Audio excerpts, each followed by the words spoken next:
you're back. The incident that happened at Fulwish TV is causing a huge stir. Come watch the news. Hello, everyone! Welcome to our brand new segment, the Phantasmoon Brief. I'm your host, Poofy.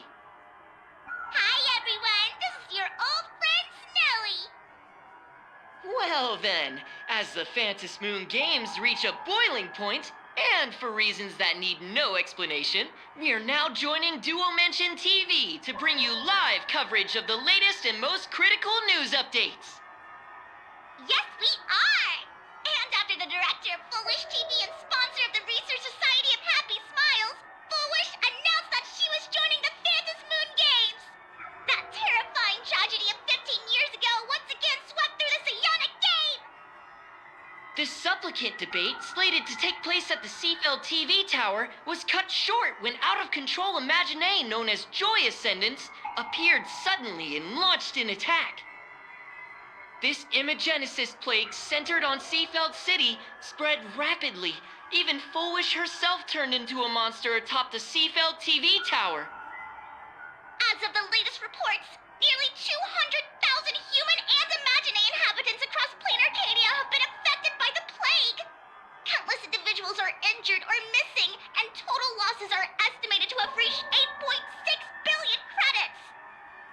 And in a chilling echo of the Bloodstained Games 15 years ago, footage left behind by Fulwish points to the disaster as the work of supplicants from beyond the sky.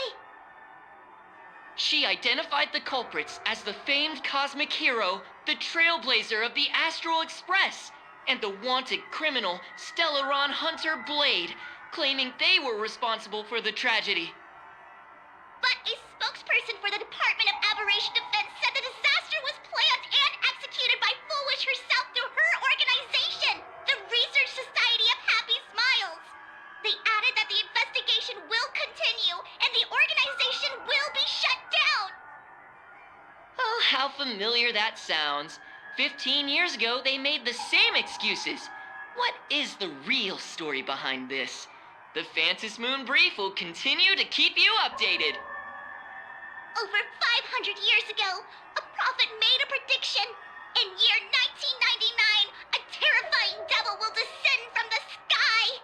Will this prophecy come true? Can Planarcadia safely make it through this crucial year? We will have to wait and see. Shame on them. How can they just say things like that on TV when it's not even confirmed? And the internet is flooded with fake news about you too. Also, those two hosts, weren't they from Fulwish TV? They were spreading nasty stories about you on the news before. And now look, they've immediately jumped ship after what happened to Fulwish.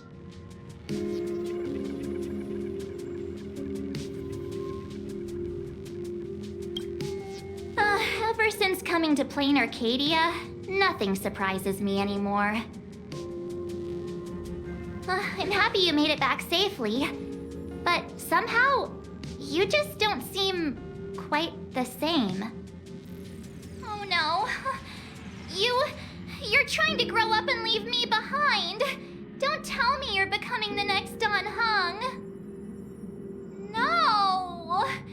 Is this what it takes to become a hero?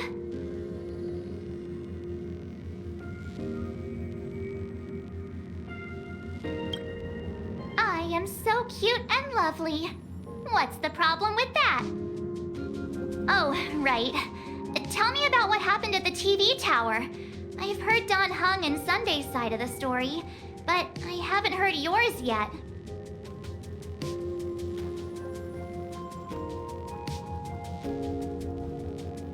So, Fulwish had people undergo the happiness surgery to implant Shuhu's flesh into their bodies, and that ended up causing this disaster?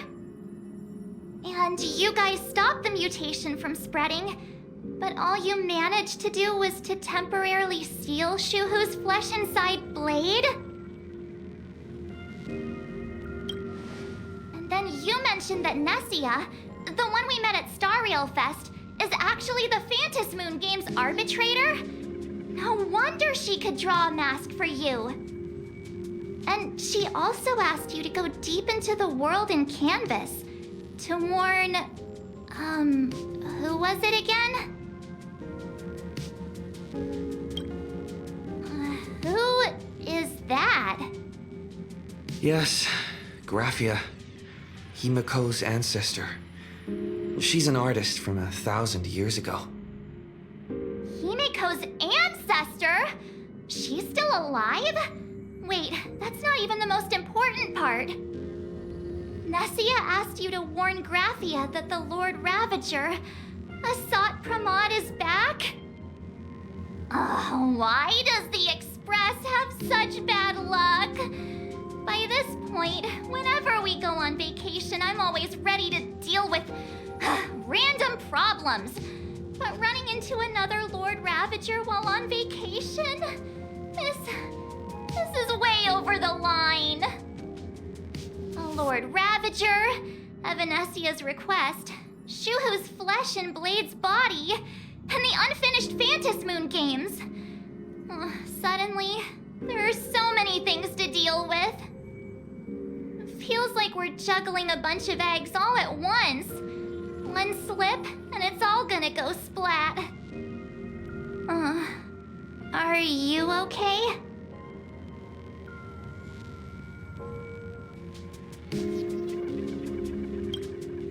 I shouldn't have asked so many questions. Didn't mean to stress you out or make you worried. I'm gonna go take a minute and collect myself. So many things to deal with right now. What should I do next?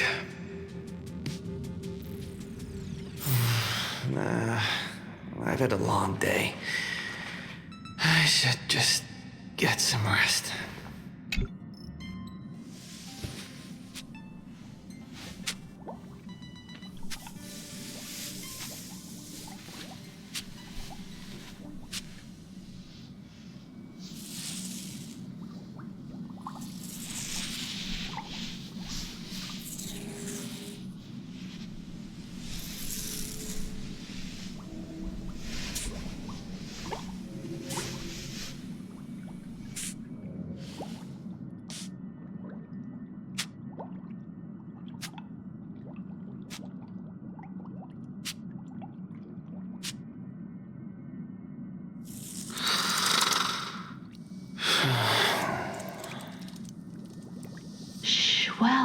He's tired. Let him sleep.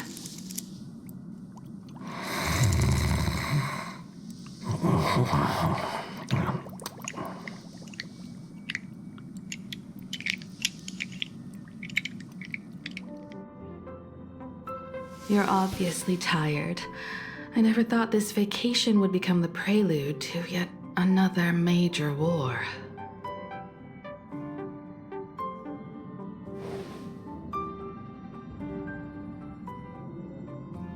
From our very first steps, trouble has always followed the Nameless.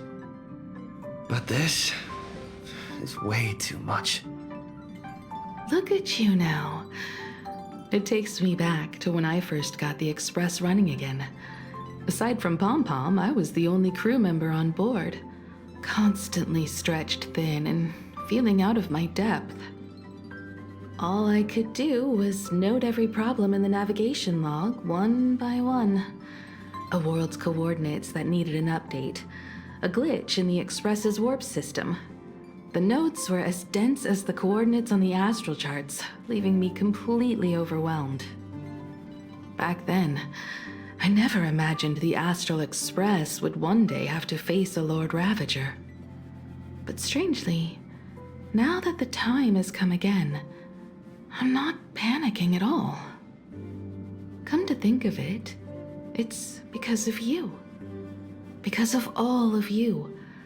Along the way, we have defeated 2 Lord Ravagers.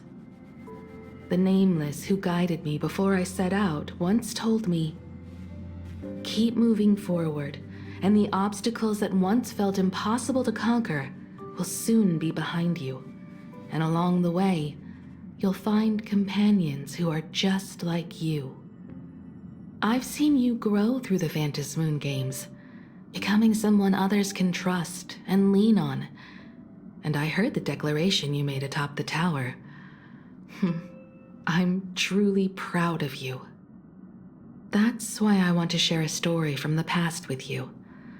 A promise from 15 years ago.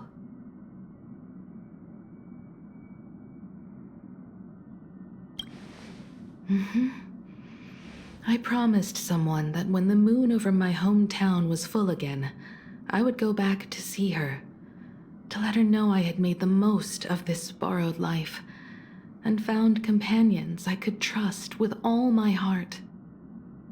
I want to share this story with you all. The story of how my journey began.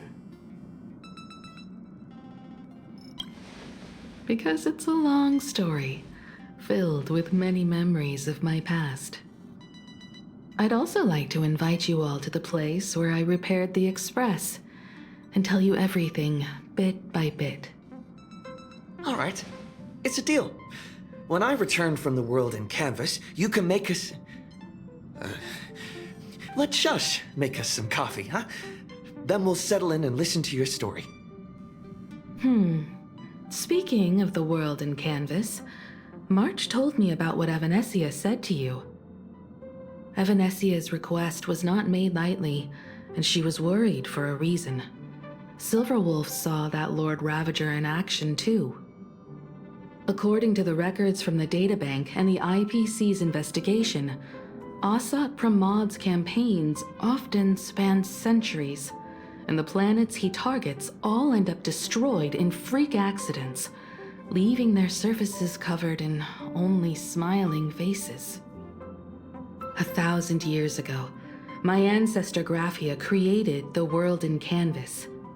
If that was to resist Asat Pramad's invasion of Ahatopia, then could this disaster unleashed through the Phantasmoon Games be the prelude to his next invasion?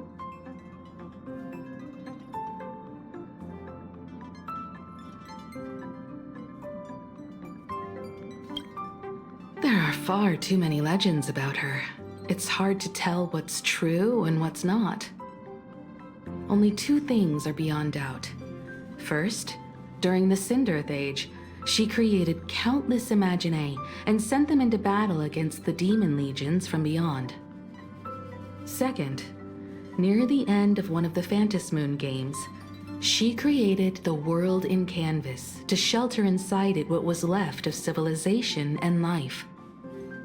Which means she is not only familiar with Asat Pramad, but has also witnessed the manifestation of the Eon of Elation. Good question. As for who in Planarcadia knows Graphia and the world in canvas best, it's probably Pearl. She was sent here by the IPC. She should have some clues to guide us in the right direction. By the way, General Yaoguang is here. She says she wants to talk to you in private. I'm not sure if she comes with good news or bad news. She brought a little gift from the Cienjo, though.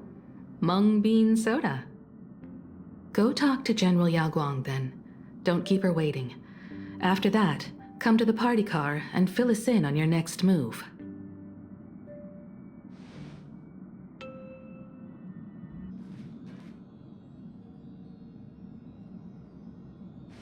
Nice to meet you, Ishvara. I always thought that the arbitrator, Evanescia, would step in and punish Fulwish for the disaster she caused. But, to my surprise, it was you who defeated Fulwish. In my capacity as an Arbiter General, I extend my deepest gratitude to you for halting the plague and sparing countless lives from suffering. What I am about to tell you is something Evanescia risked breaking the rules to share with me. Please keep it a secret. Not a word of this leaves the Express. Sealed within Ahatopia's core is Oroboros the Voracity.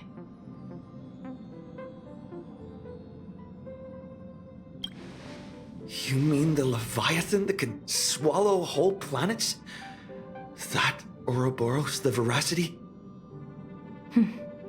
Looks like you know a thing or two about Oroboros. I've seen that terrifying thing in Herta's simulated universe. Rumor has it, they were last seen during the era of the Swarm disaster.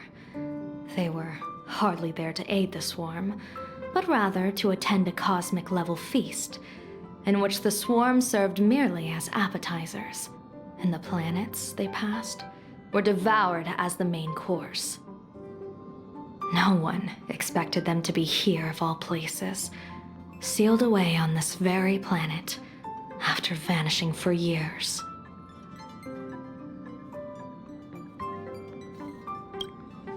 The true situation remains unknown, but with this information we can understand why Asat Pramad set his sights on this world. Aren't you a little afraid, facing a huge disaster like this?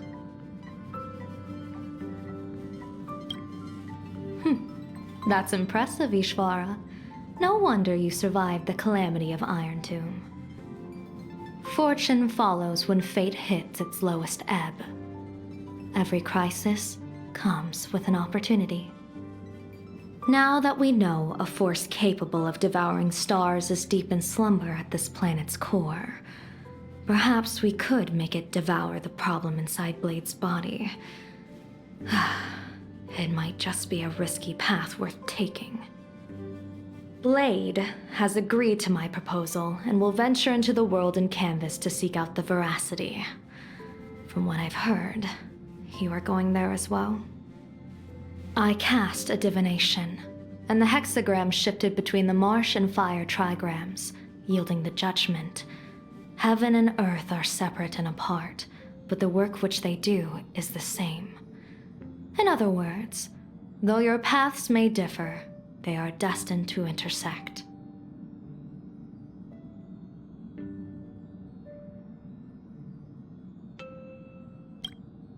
What miracle could cap off these games better than a finale that humbles a Lord Ravager?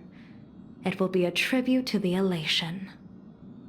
The shadow of the Lord Ravager looms, and from here on, everyone must carry their part of the burden. I will take my leave first. Before I set out, I still want to say a few words to everyone.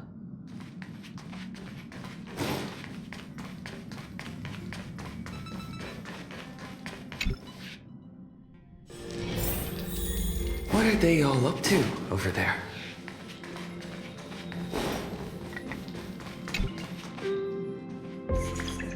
Oh, there you are.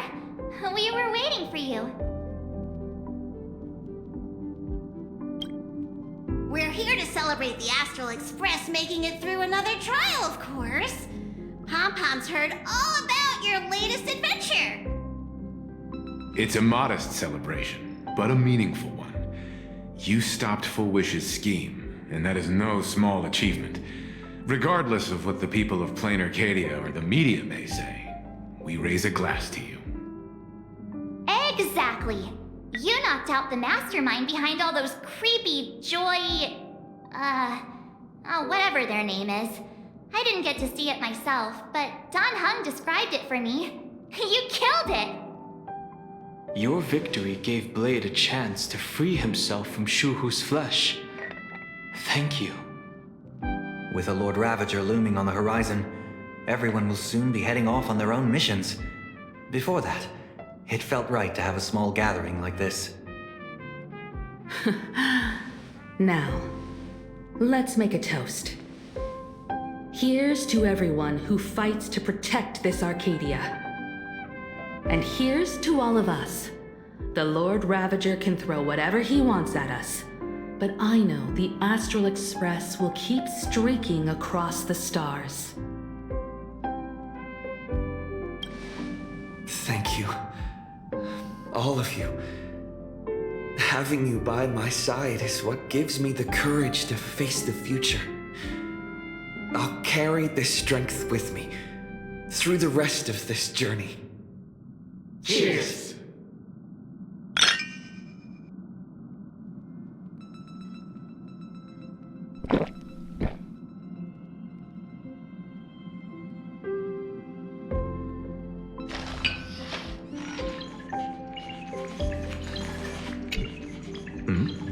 Did you need something?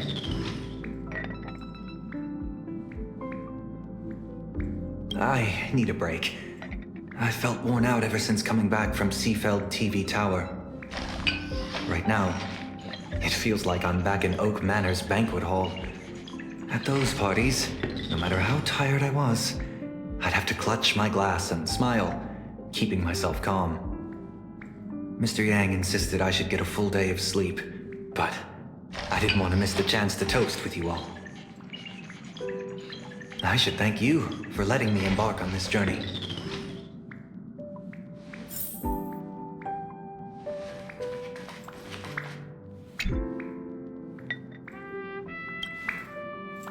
I heard from Sunday about how the televised debate went.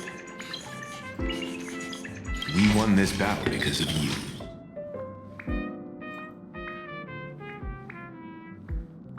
When the televised debate began, a crowd outside the station gathered to protest the Astral Express and nearly broke through the barricades. But the moment the Joy Ascendants appeared, they scattered without a second thought. I guess people know deep down which is more dangerous, a made-up villain or an actual threat. But I am more concerned about you. I've seen the footage of your fight with Fulwish. When you returned to the top of the tower, an enormous surge of power seemed to erupt from you. It reminded me a lot of when I saved you at Herta Space Station. Did you tap into the power of the Stellaron? The Stellaron can be awakened by a wish, but its immense power always has a way of warping reality. As the wave of wish power surged toward you, it brought hope and blessings, but also dark intentions and malice.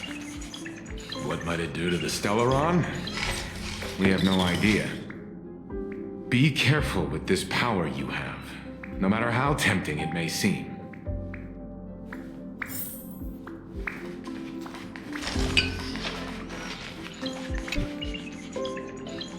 Oh, it's you! Pom-Pom heard you've got a solo mission coming up. Be safe, will you?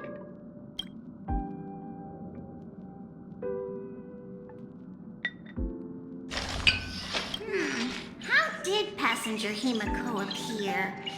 That's odd. Pom-Pom can't remember a thing. All Pom-Pom recalls is having a long and fuzzy sleep, then being woken by a knock at the door. And just like that, Passenger Himiko was on board.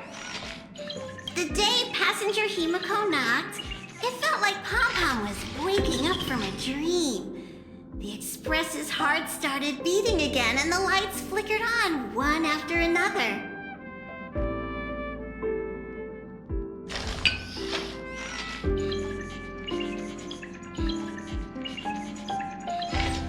Safe trip! Pom-Pom will take good care of the Express while you're away.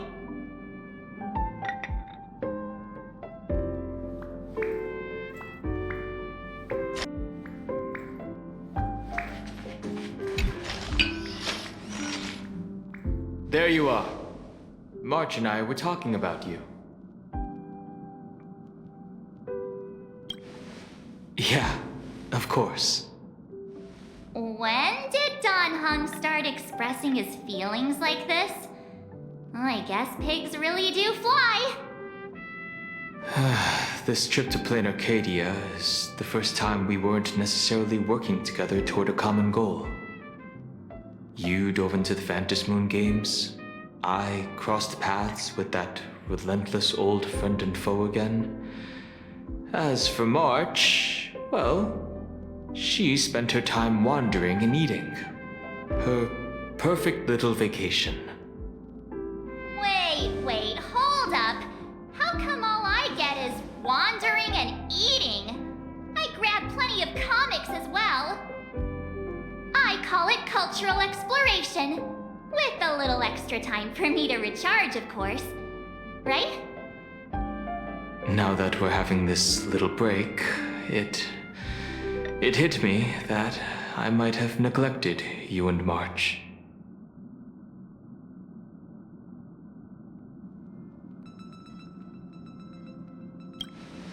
Yeah, we are actually more concerned about your condition, Dan Heng.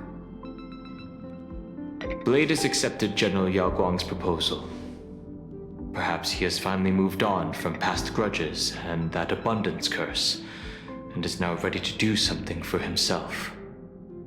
It's going to be a path fraught with danger, so I had hoped to accompany him for a bit longer, but he refused. From now on, I will turn my attention to this world. Mr. Yang and I have been asked by General Yaoguang to help with setting up some defensive formations.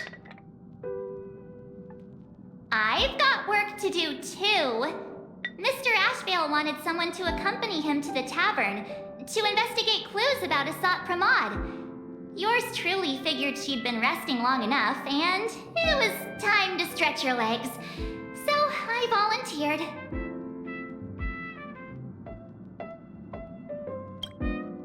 No problem. When you come back, you have to share everything you saw in the world in Canvas.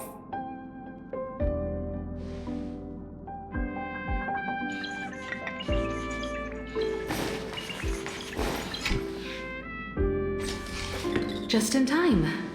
I've talked to Madame Pearl. She will handle all the arrangements for your passage, so you can enter the world in Canvas to find my ancestor Graphia.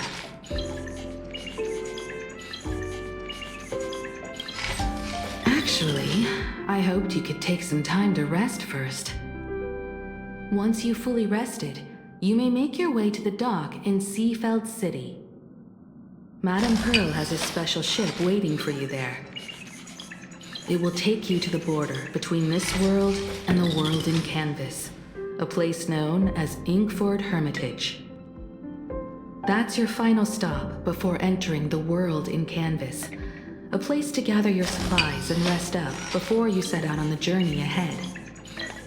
I know you'll have to go alone this time, but I don't think it'll be dangerous. After all, that realm was created by Graphia, my ancestor.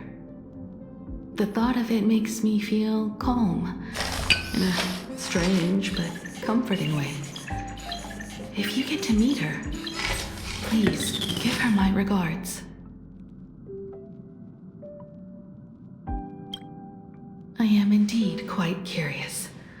I'd love to see this ancestor of mine for myself, and hear her story in her own words. But someone must stay here and keep watch. Madame Pearl wishes to confer with me and General Yaoguang about our next steps in dealing with Asat Pramad. So I'll be entrusting this mission into the world in Canvas to you. Go ahead. Set out once you've rested up. I'll be here with Welt and the others, awaiting good news from you.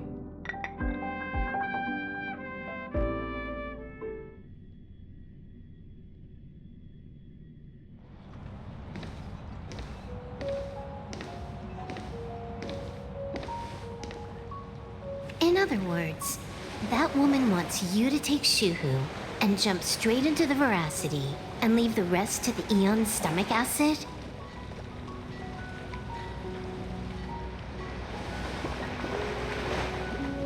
And this is between me and him, right?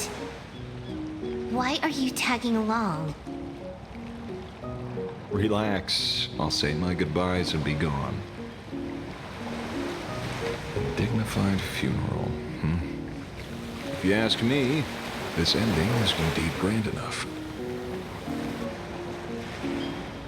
I don't care about any of that. There's only one thing I care about. Does he have to die? Here's a piece of advice, little cub. Whether he lives or dies is his choice. That's the one thing you don't get to decide for him.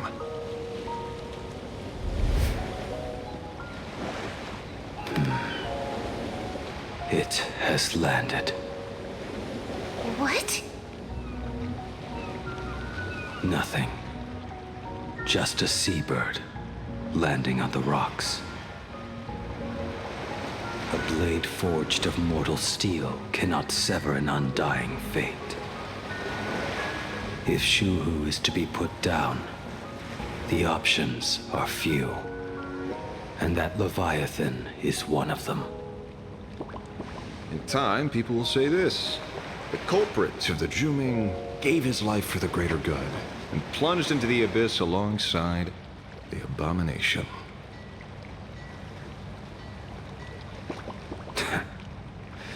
I'm not as noble as you make it sound. Many years ago, you invited me to join the Galaxy Rangers. I refused for one reason. I'm a petty man. I was never born to carry some greater good. This is between Shuhu and me. Nothing more. Can't argue with that. A Galaxy Ranger through and through. Well then.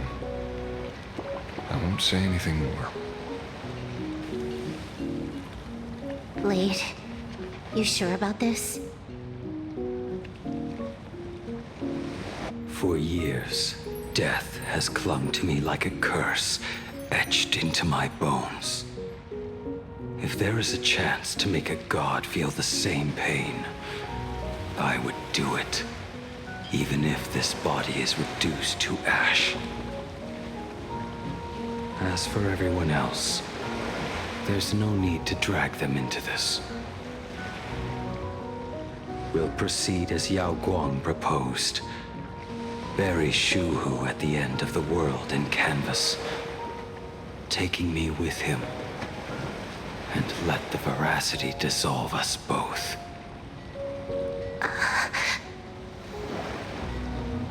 Take care.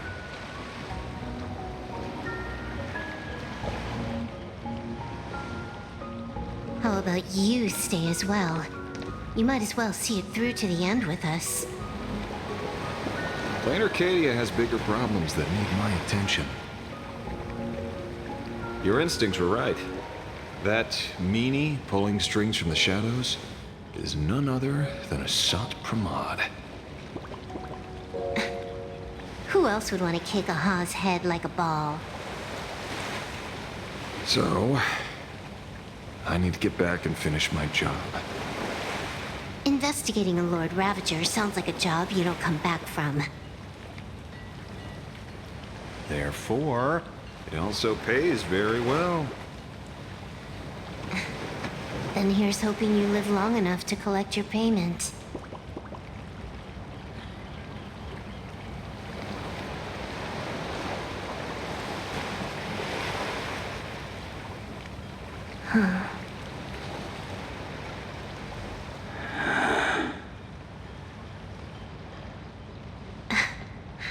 Every time, when it's just the two of us, you go quiet. You know what I'm going to say. The seabird's flown off. It's time for us to go too.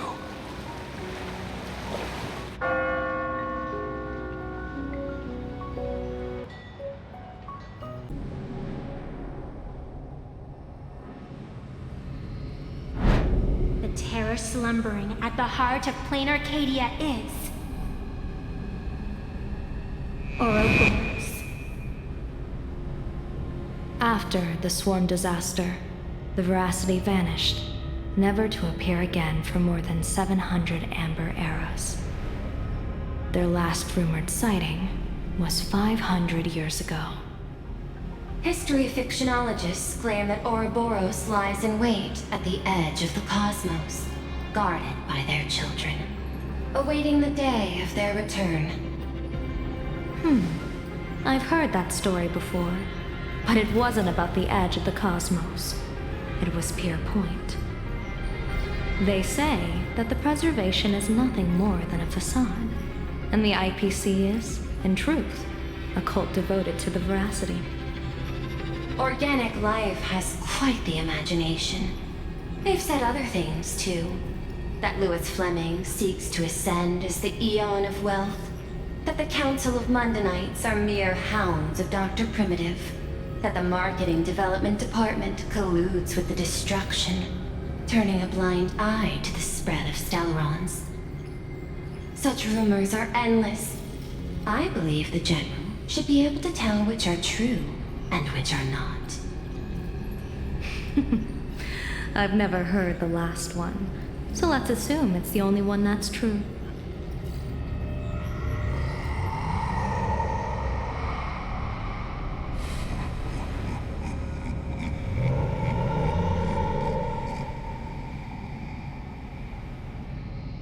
Such terrible breath. Once this Leviathan awakens, the Arcadia's destruction would be all but instantaneous. For now, this remains conjecture. The sealed remains appear to be a husk that Oroboros once shed. Why it's here, and how it's connected to the elation, remain unknown. Yet even a fragmented remnant of an Eon is a threat that can't be ignored. The calamity of the Leviathan must not be allowed to re-emerge in this world. Naturally, that is why I'm here. And it's about time for the two Nameless to arrive. Oh, you're just on time. General Yaoguang, as instructed, warding talismans have been placed at over a dozen sites across Planarcadia. My thanks. It was Mr. Yang's talent of creation out of nothing that allowed us to reproduce dozens of plumes and complete the deployment with such speed. Now, with Yin and Yang aligned, and all four aspects in place, as long as we set up the last formation core, the Decalight reflection barrier will be complete. Using the divine eye of the Spiritus to weave a giant web, one that ensnares countless possible futures. General, have you truly made up your mind? Though Shuhu has been eradicated, the signs of doom have not faded. On the contrary, they grow ever clearer. After much consideration, the source can only be this restless corpse. One crisis is yet to pass, and another is already upon us. The Arcadia's ley lines were already riddled with scars, and now even the ancient tree's seal is starting to loosen. While Evanesia is asleep, someone must take up her duty to guard this place. But defending isn't the way of the hunt. If you don't want to become the prey, you must become the hunter. General, do you intend to go on the offensive and suppress the remains of the Voracity? How could I?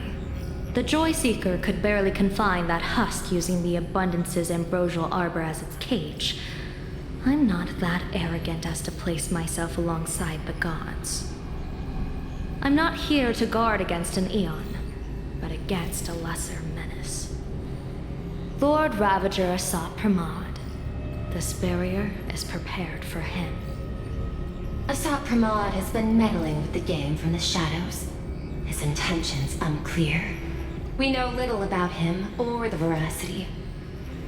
By chance, however, a friendly citizen has provided us with intel. Ouroboros' remains are in Ahatopia, aren't they?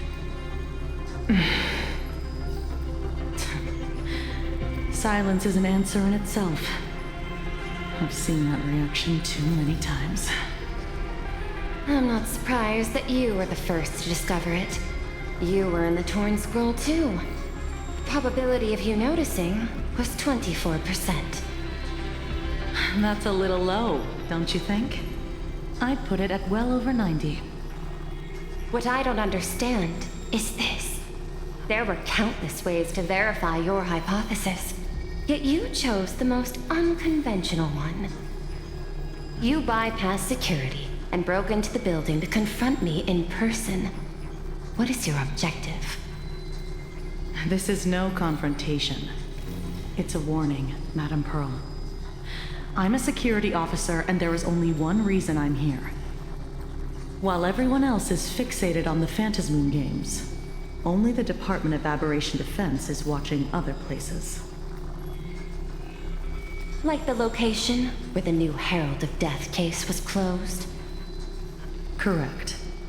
The incident involved 4 Daybreak warriors, 3 nameless, 1 detective, and 1 officer.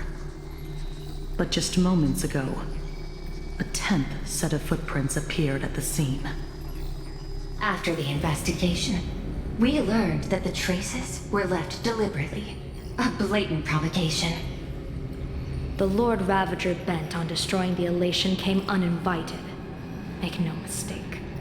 Planarcadia is the stage he chose with care, and drawing the abundance into the fray was hardly a win. Our top priority is to dispose of Shuhu's flesh properly to prevent it from falling into the wrong hands and causing another calamity. That said, we cannot afford to ignore Asat Pramad's next move. This giant web is prepared for that very purpose. Once the entire planet is folded into the divination's trajectory, under the gaze of the Omnitia, all possibilities will be laid bare.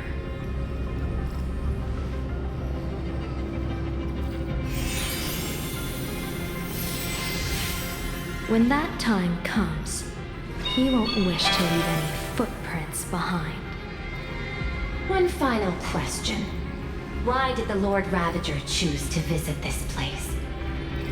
Does he have an ulterior motive? Or is this merely some twisted joke? That question should be left to the professionals. Don't forget, we have a detective who can't seem to rest. Let's hope the accumulation of variables can tip the scales in our favor.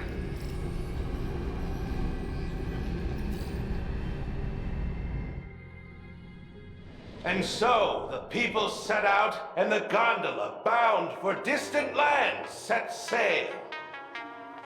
At the end of the world, the elation once again declared war upon the Voracity.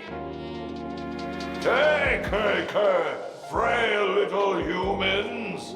Oroboros split their mouth wide open! Whoever can fill my whole mouth with but a single thing shall receive a reward, my tongue. The fool known as the Shepherd captured a comet, but it wasn't even enough to fill the gap between the Voracity's teeth.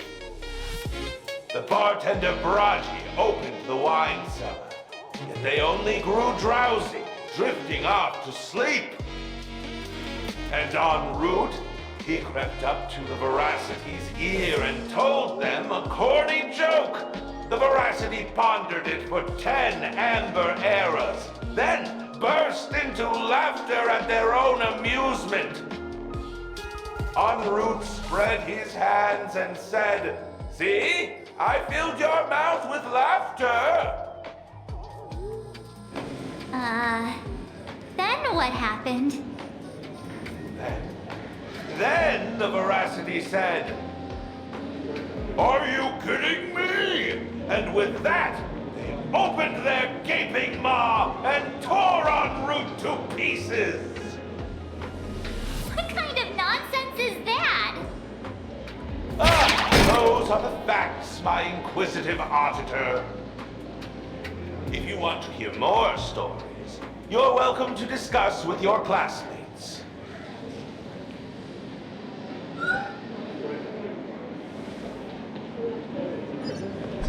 We came here to investigate the Voracity and Asat Pramad, but all we got were stories that only a 3-year-old would believe.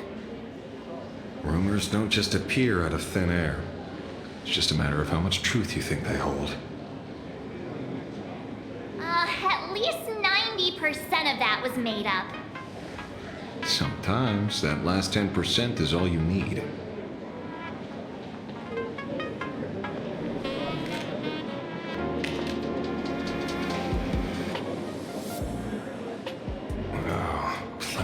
bystanders around.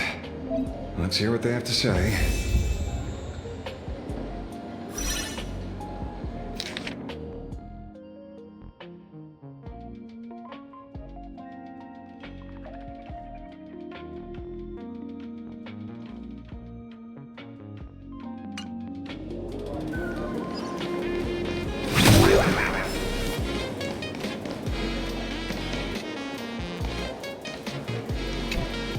They say a dull pen beats a sharp memory.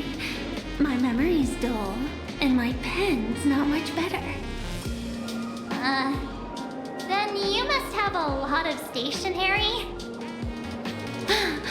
A kindred spirit. Miss, it seems you're one of us as well. I've met far too many fools who can't even read. Oddly enough, those of us who truly love learning are the rare ones. Interested in studying the knowledge of the laughter? I have a reference book here. You can have it.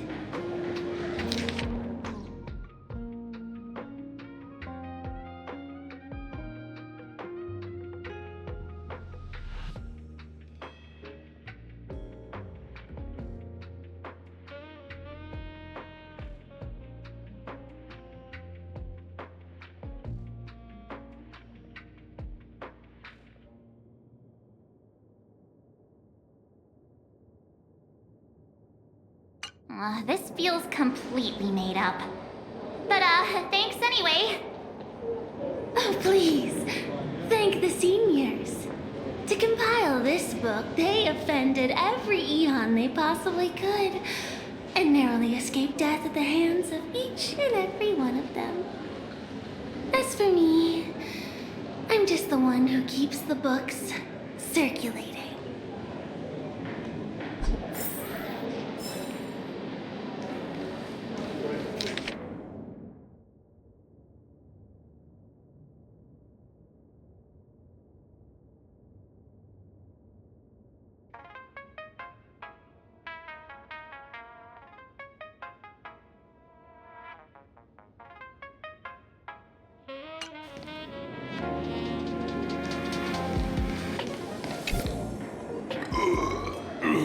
You two asking about the Voracity? You thinking about walking that path? Walk the path of veracity? Do I need to eat everything in sight?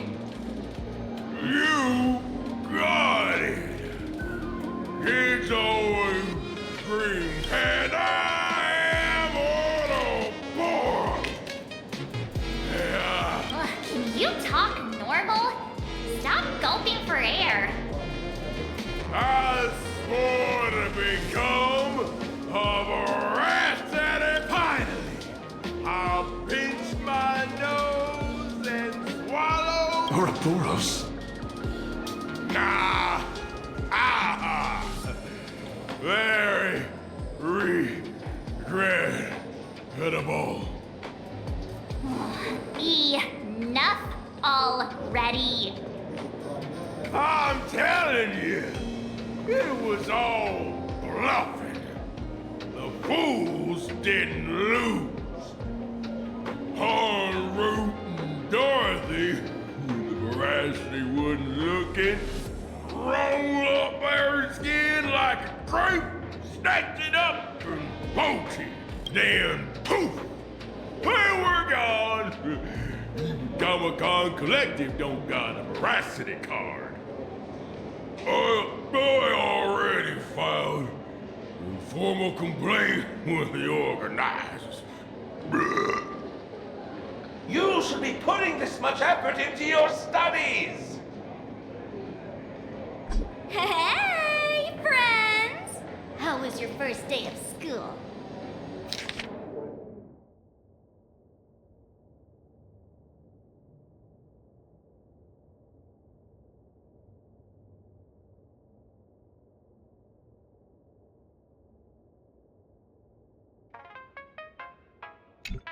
Sparks is here to pick you up after class. Where were you just now? You opened the door for us and just disappeared. Don't tell me you're up to something again. Still doubting me? You're breaking Sparkskull's heart here. That whole Fulwish thing. I took on every emoji in the tavern by myself, fought them all the way to the end of the world, and even wore my mask down to nothing. But honestly, this place runs on rumors. Aha is being chased by the Voracity. Aha chases the Voracity. We won't get anywhere following stories like this. Let's go through what we know so far.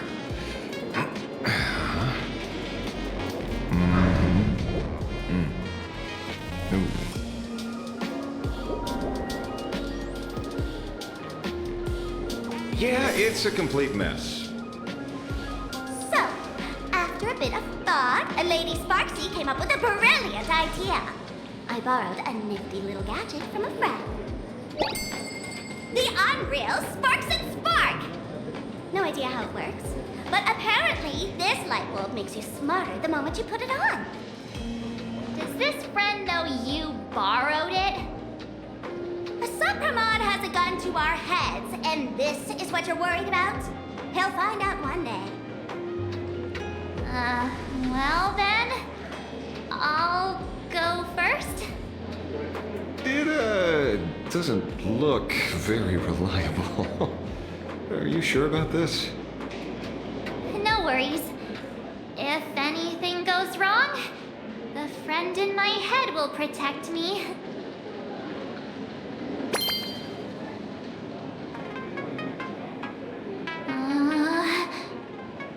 Doesn't seem to have any effect.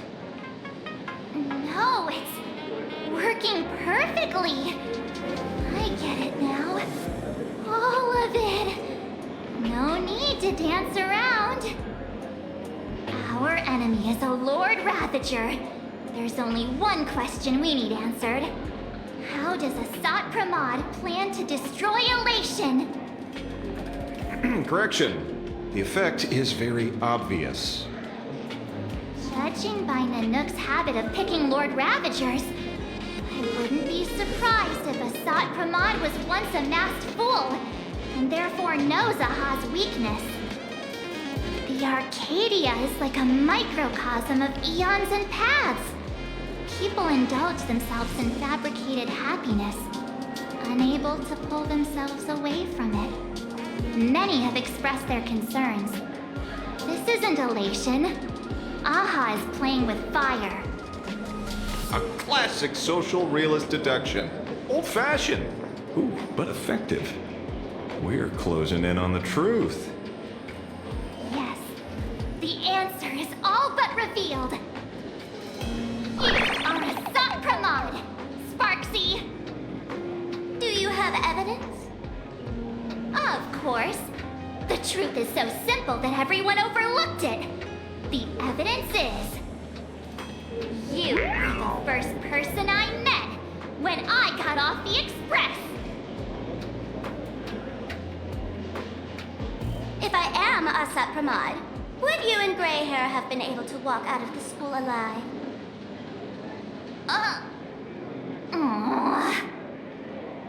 Yeah, fair point. Just take that thing off already. That's weird. I thought I was on the right track. Let me give you a lesson. Deduction isn't about pupil skills. It's about smart tricks and flawless logic.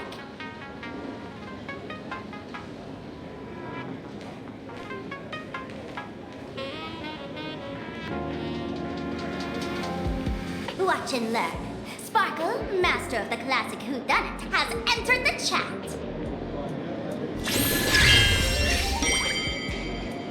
You changed your clothes just for this? First of all, Oroboros likes to eat. Secondly, whatever they eat disappears completely. Therefore, veracity is also a form of destruction. This is the classic mystery of one culprit, two identities. The one trying to kill Elation is... the Lord Ravager Asat Pramad, played by the Voracity!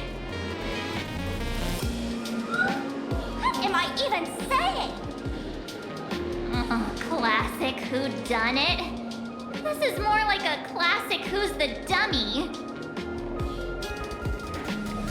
Ah, I get it now. All this thing does is make wild guesses sound reasonable. So far, that's the most accurate piece of information we've gotten. No need to be so serious, Detective. Why don't you show us what you've got? By the way, what type of detective are you? Me? I'm the tough guy type. I don't waste time on useless details. I aim straight at the heart of the problem. You're not wrong. Asat Pramad is Nanook's weapon to assassinate Aha. Whatever his plan may be, the target doesn't change. Remember, as far as humanity knows, there are only 3 ways an Eon can fall. A broader path engulfs a narrower one. Divine warfare between eons, and the third one. What was it again? Forcing an Eon to turn away from their own path. Whichever it is, none of it sounds remotely connected to Planarcadia. So, what makes you so certain Asat Pramad is here on business, not on vacation? Because we folks just dug up one heck of a treasure from underground. And in the stories tied to them, we've unearthed more than a few names worth paying attention to.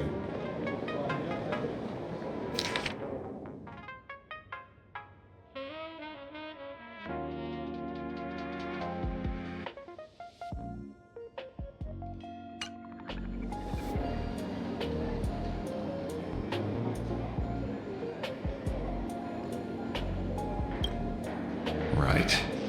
He's the one I can't stop thinking about. The stories change every time, but they all circle back to the same logic. En route defeated the Voracity by some means.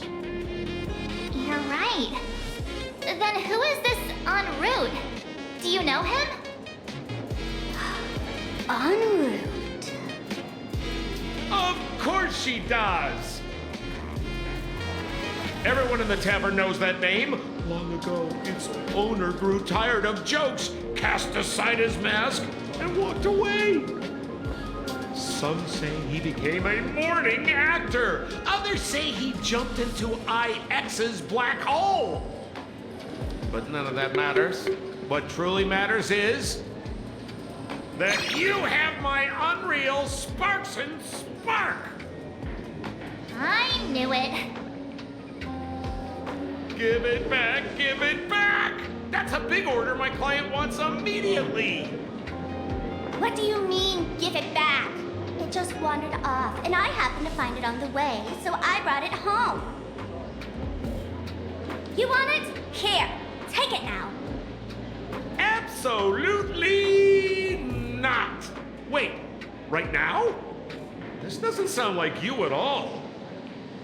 No. If it's a no, it's a no. Guess I'll keep it. Bye-bye.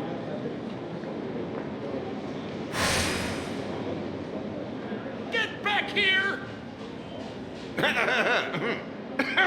Sir, do you need to hire a private detective?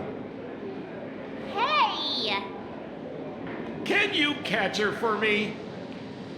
Of course. I'll have that thing returned to you safe and sound in half a day. But, in exchange, I'd like you to elaborate a bit more on what you were saying. Oh, so that's why you're here. Now, old Sempo's intel isn't cheap. Waiving the fee won't quite cut it, will it? Name your price. Put it on Pearl's tab. Just kidding. Money talks boring. Besides, the Astral Express and I go way back. Oh, and I wouldn't scam you two. The en route you're looking for lives up to the name. There's nowhere he can't reach. Only places he hasn't been yet. He's the gold standard of the masked fools. He only shows up where he's least welcome. A morning actor's stage, a friend's wedding, even inside the Veracity's mouth. All for the sake of a good laugh. Oh. That lines up. Sounds like the origin of the legend. So, he's a friend of yours? Not a chance!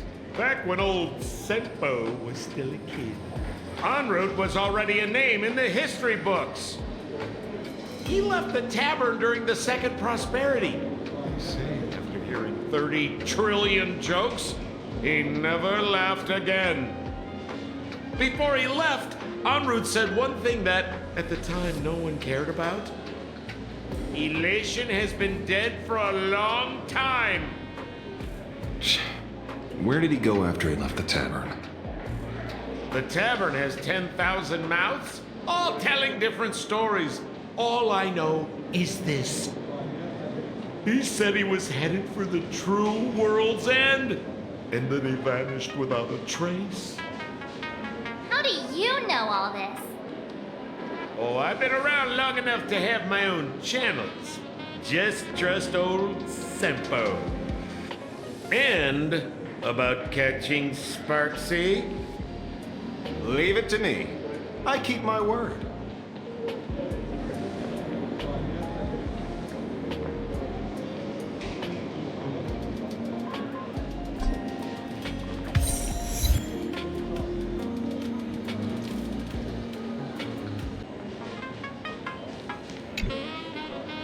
See? You only need that 10% of the story to be true. The last thing he said was really scary. So many unanswered questions about en route. He has to be tied to Asat Pramad somehow. But our leads at the tavern have run their course. Let's go pay a visit to another expert next.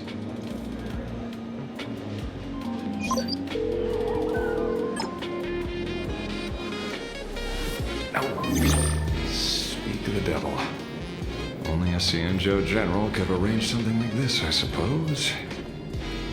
I'm surprised as well. You've only just left Amphorius, and already you've managed to draw the attention of another Lord Ravager. Miss Ron May? And Miss Ting Yoon? We're here by General Yaoguang's request. It seems we arrived just in time. At first, I only came because the Shenzhou extended an invitation, and it seemed impolite to refuse. Now that I'm here, I see it was well worth the trip. So, let me get to the point. Oroboros has long been dead. Their death was merely buried beneath layers of secrecy. Hardly surprising. They disappeared after the swarm disaster, and there are many different opinions on where they went. The Intelligentsia Guild claims the Veracity ate their fill and entered hibernation. I don't buy it. Those scholars are fond of post-meal naps themselves, likely just projecting their own habits. You seem surprisingly calm, which makes sense. After all, the shadow in your right hand is evidence as well.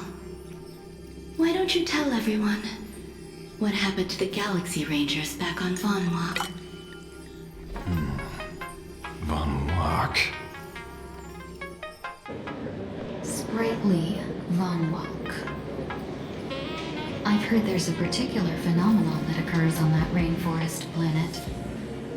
Plants multiply and grow and are then harvested like wild grass. A cycle repeating every few decades. Almost identical to the Phantasmoon Games. But how are the two connected? When you hear plants and growth, shouldn't that make you think of abundance? Huh. Wait. It seems you figured it out.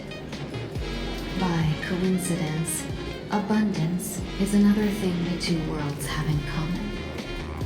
When coincidences pile up, they cease to be coincidences, Mr. Ashvale. No. Leader of the Rangers, Mr. La Mancha. Perhaps Perhaps you could explain this to our nameless friend? Back on Vonwacq, I'd already long since stopped being a ranger. Your conjecture is basically correct, Miss Ron May. You're not the only genius to take life as a subject of study. By the time I arrived, the atavistic experiment was already approaching its final phase. Dr. Primitive had set his sights on an ancient leviathan. Beneath Vonwacq's surface, there also lay the remains of the Voracity. You stopped him. The Rangers stopped him.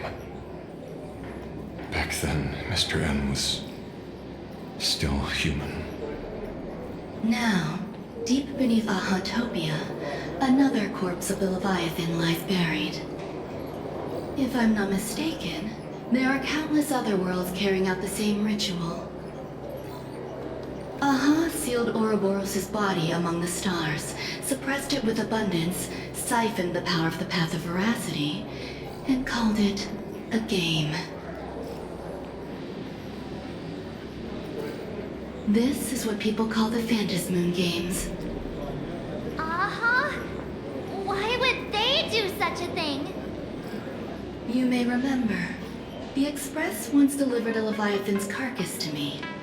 That wasn't the only one in my collection. By arranging remains from different eras in sequence, I discovered something rather intriguing. At a certain moment over 1,000 Amber eras ago, just as Akivili began traveling in pursuit of their ideal, all creations of the Voracity lost the same organ. Their taste buds. What does that imply? The purpose of consumption changed. Be they spawns, depth crawlers, or void song whales, their genetic markers encoding gustatory organs vanished entirely. Creatures walking the path of Voracity became nothing more than biological black holes, consuming without discrimination. This was not natural evolution. Through the simulated universe, I identified the point of divergence in history. A concept had disappeared from the path of Voracity. Consider this. What do taste buds provide? Yummy flavors? Precisely. Savoring something's aftertaste is an act of elation. So Aha stole the original Prima Mobile of the Voracity?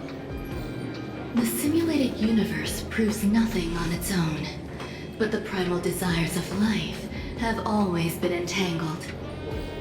Think of it as my intuition. The conflict between the eons of elation and Voracity stretches all the way back to primordial times.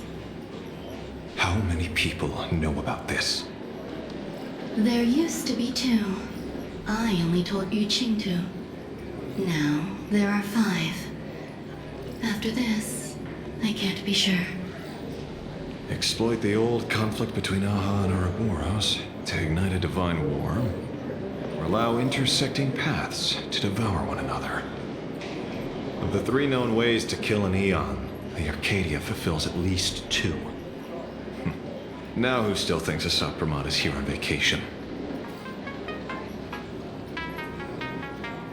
But you still haven't explained where it came from. You mean the shadow? It has nothing to do with Vonwacq. Oh? Call it a twist of fate. This isn't my first encounter with the Astral Express, nor my first time dealing with a Lord Ravager. When my home was destroyed by Zulo, I had a brief encounter with a former navigator. A navigator of the Express? Yes. Starseer, I see. He'd already retired by then. He was the one who told me about the shadow. According to IC, he was one of many remnants left behind when the Express first carved paths along the edges of the cosmos. I led the Rangers to suppress the shadow and devised the plan to assassinate Zulo. But I never learned why it was there in the first place. Don't you find it strange, Mr. Ashvale? Strange? When coincidences pile up, they cease to be coincidences. Like an experiment with results that are too perfect, it's enough to send a chill down your spine. If you don't mind, let's walk through the whole thing once more. Earlier, what did you two uncover in the tavern? Someone suspected to be Asat Pramad knew about the Voracity's secret. Before disappearing, he said he was headed for the end of the world. And then? Who did he say the shadow belonged to? A former navigator. The shadow was a remnant left behind when he charted the cosmos. If the world's end isn't the tavern, then where is it? I don't know if anyone can answer that question. Not even Akivilli. Wait. Don't tell me. En route only goes where he isn't welcome. After leaving the tavern, he went to the Astral Express. The detective game is over.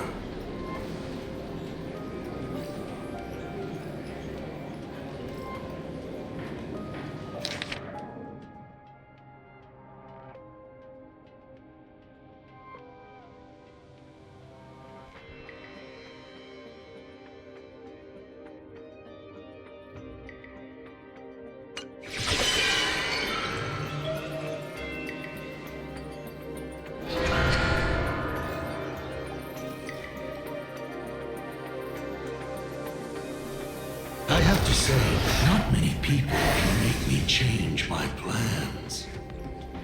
Whether in the past or present, you've always been one of them. So, it is you. You know how it is, kid.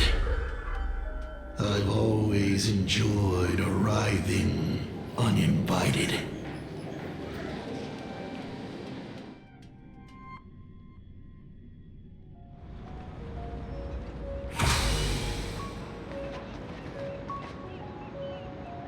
Pearl said she would arrange a ferry to pick us up at the Seafeld City dock.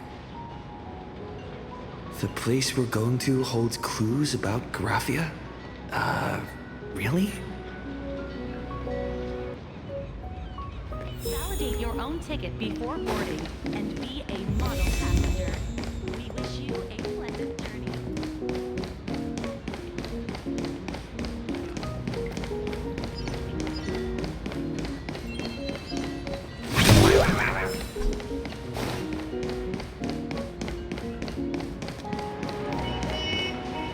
It is an honor to, well, shall I say, be of service to you again. To be honest, when Madame Pearl invited you to visit the Perlux Tower, I was supposed to be your guide. I ended up being replaced by a total fraud. My name is Feld. By order of Madame Pearl, I will be escorting you to your destination. You are too kind. I followed the battle in Seafeld City very closely. Serving a hero such as yourself is a true privilege. I assume Madame Pearl has already briefed you on our destination?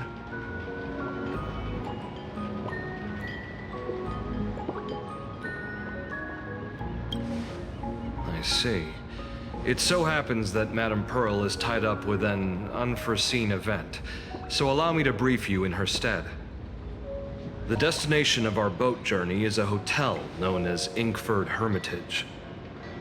It is situated at the end of a Dovebrook tributary that ultimately flows into the sea. It is one of the points where the world in canvas intersects with reality.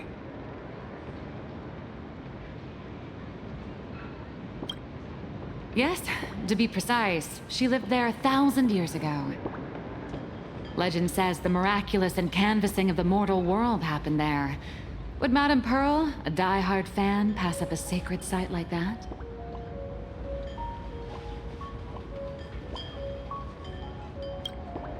Word is that Madame Pearl just flicked her wrist, signed a check with an astronomical figure, and bought the whole plot of land. She also snatched up every single piece of Graphia's lost works she could find without bothering to verify their authenticity. Whew, I guess money really does let you do whatever you want. That's not even the half of it. I don't know where her obsession comes from, but she's dead set on the idea that Graphia is still alive. If she gets even a whiff of anything remotely related to Graphia, she's got her people on it at the snap of a finger. But all they could find were Imagine knockoffs. Random, pretty redheads based on nothing but imagination. I bet her reaction went something like this. Objective. Locate the original. Error. Detecting excessive quantity of low-quality merchandise. You! I remember you! You're that fraudster from Perlux Tower! Perlux Tower? I've never set foot in that place in my life. I know it's you. I've seen the footage. You're wearing the exact same outfit. Oh, a slip-up in an otherwise perfect plan. Relax. Your job is safe this time. Cut it out, you scoundrel! You can't talk your way out of this. Who exactly are you? This is the author of Fluffy Across the Blue, Blurry QR Cult. Huh. Is that so? My apologies. How rude of me. Miss Colt, it's an honor to finally see the face behind the work. Please pardon my yelling. I didn't know. No worries, no worries.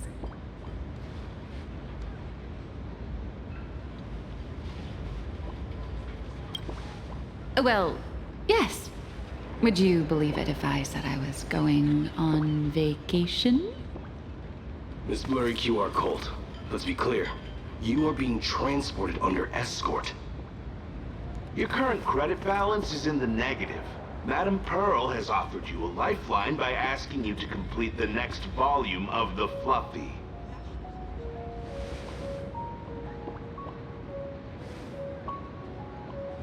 Oh, whoa, this is not my fault. Remember Alloy King Pom Pom from Perlux Tower? I tried to put everything on Pearl's tab, but she found out and charged it back to me. Who knew a figurine could be so expensive? It cost me more than my entire savings.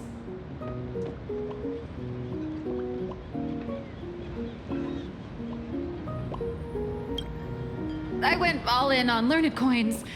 There goes my licensing fees and royalties. I lost every single penny. So you're escorting her to, shall we say, an intensive creative retreat? Correct. The objective is to deliver the manuscript and clear her debts. The estimated duration is 56 days. Hear that? It's not a hotel. It's hell, where you get whipped for not finishing your scripts on time.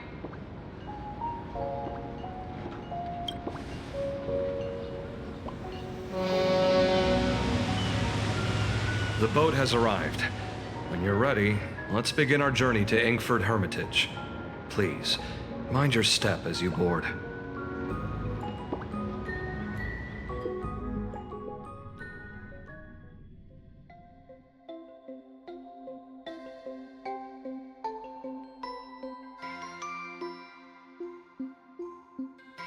We have arrived. This is the snowy shore of the canvas world, Inkford Hermitage.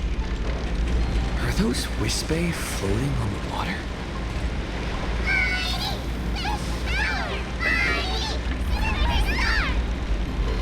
Oh dear, there are so many Wispe. They are blocking the boat's route. But no need to panic. Please follow my lead.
safe docking. For a second, I thought we were going to hit an iceberg or something.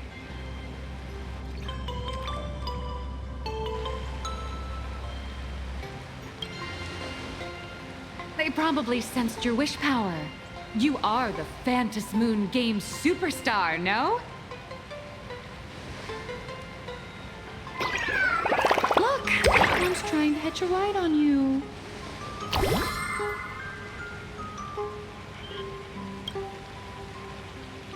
Must have been when we came ashore. Oh, what a devoted fan.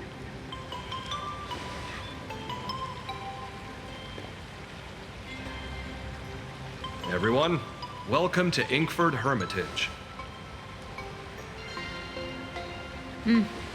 I was imagining a Benzai Tengoku style manor or something. So you demolished your idol's old residence and replaced it with a luxury hotel. Of course not.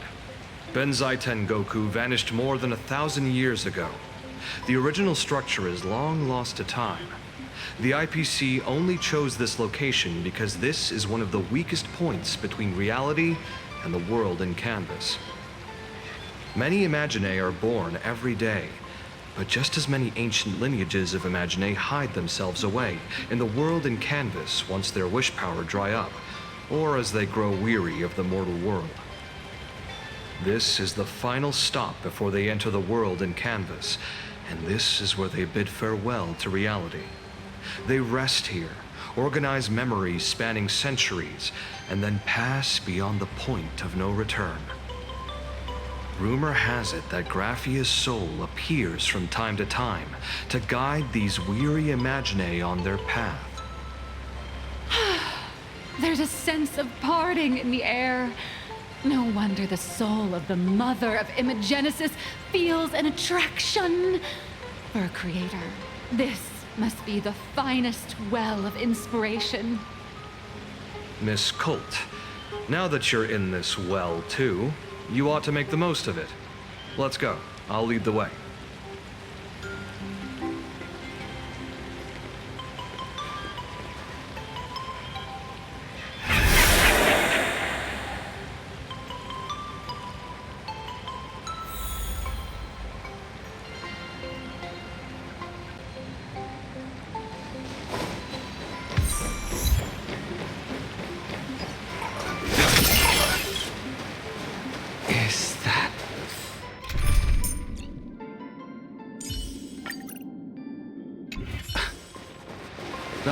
The golden tree in the distance.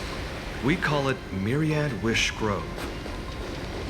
It's said that it shares the same lineage as the sacred trees on the floating island of Seafeld and the Phantasmoon courtyard. Before entering the canvas, the Imaginae go there to return their wishes, setting out unburdened.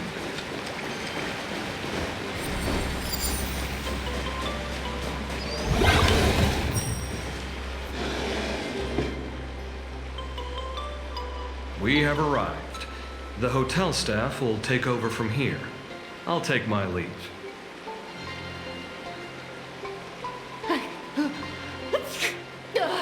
Oh, it's freezing. It's cold enough for a typical snowstorm mansion murder mystery. Anyone here? Hello? Honored guests, my apologies for the late welcome.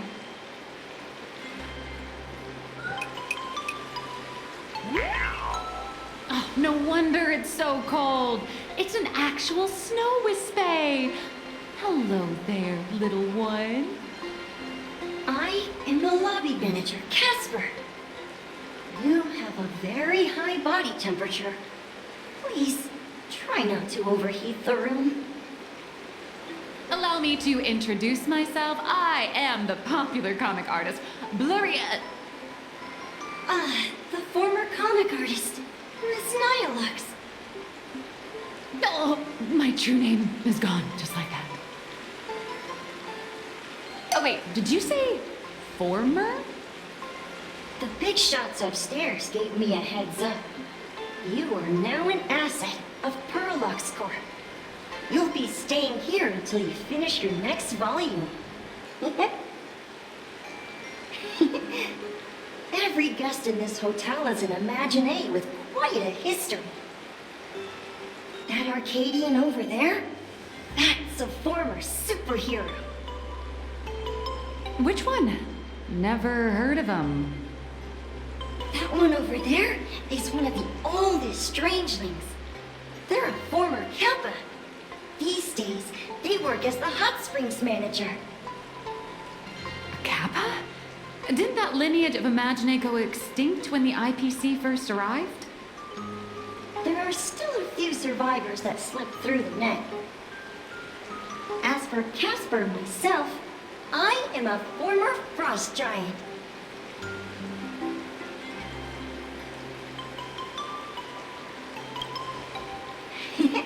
Indeed, another glittering nameless. Another? How's that? That is a secret.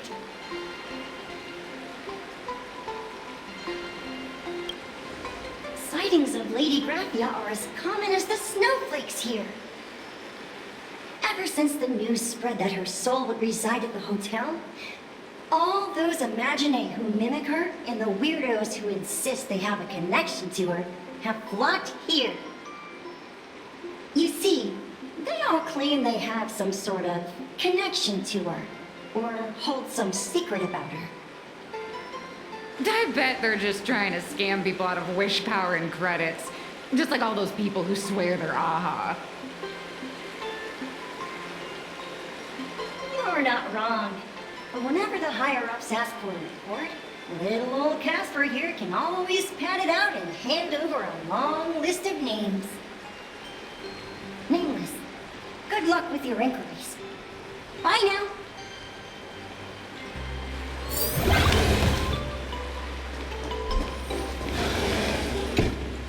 So, you're here looking for Graphia's whereabouts on behalf of that Intellitron executive. I think it's unlikely that the mother of Imagenesis will see her. If she wanted to see her, it would already have happened. The IPC has practically turned the world and canvas upside down. You know this, right?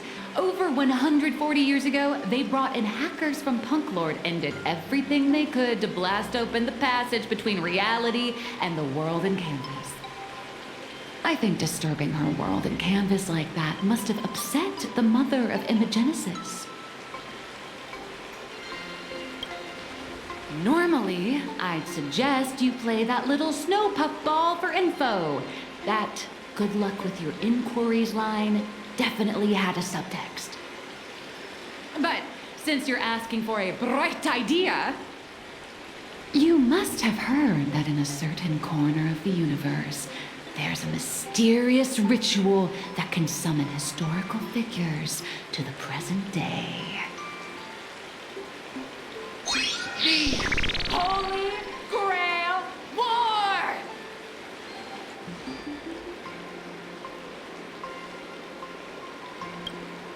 Oh, right! That was your big adventure in Penacony. Oh, how nice. I hope Planarcadia holds one too. Then I don't need to explain the method. First, we need a catalyst. Do you have Graphia's brush or palette? Doesn't look like it. No matter, Miss Cult has got you covered. We use ley line resonance. This hotel is built on Graphia's former home. It still has a connection to her, like that vibrant golden tree.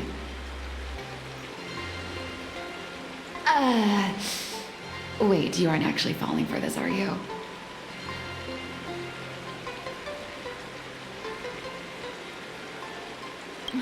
Sorry. I was just trying to lift the mood. Oh, honestly, I'm a chronic deadline misser who can barely save her own skin. How am I supposed to help you? I've heard enough. Break time is over, Miss Nihilux. Now that you understand your situation, stop wasting time. Start drawing! I just checked in and I have to work already? That's some fully automated painting Mechatron. You do know that, right? A Mechatron can run for hundreds of hours straight. You cannot. That's exactly why every second counts. Now right this second, start increasing your value as a quality asset. Hey, wait! This is kidnapping! Little raccoon, help me!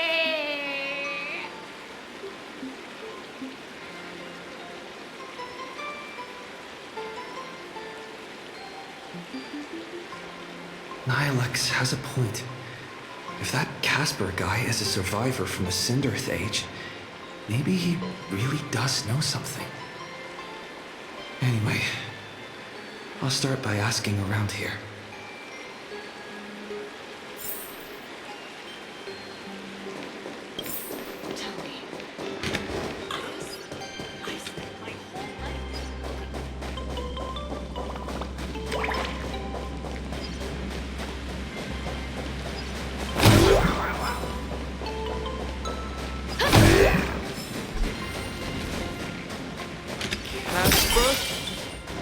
Are you there? Nope. I'm not.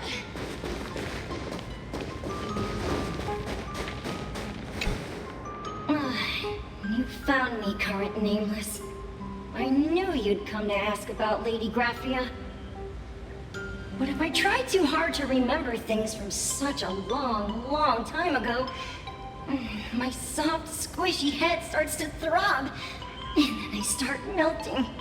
Drip, drop, drip, drop.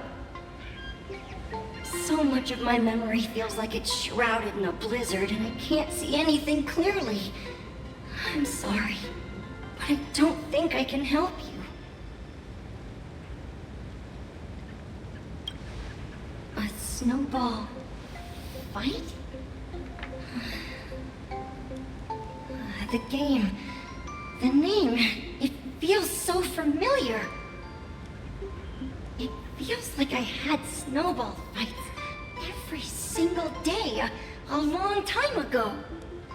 Shaping the snow into balls and flinging them at whatever strange intruders came barging in. Well then, come at me, Nameless. I'm a snowball fight veteran. I won't lose!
things from the Cinderth Age are still a bit blurry.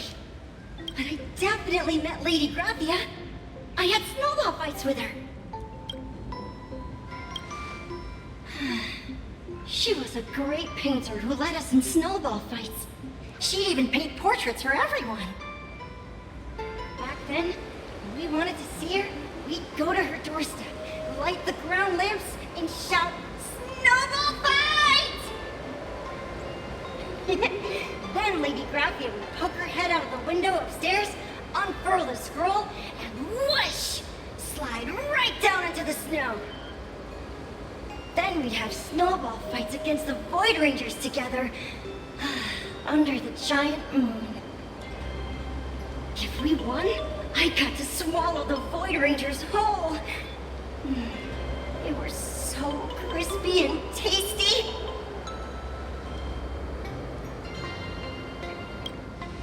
There was someone else. Just thinking about them makes my blood boil. He was a snowball fight master.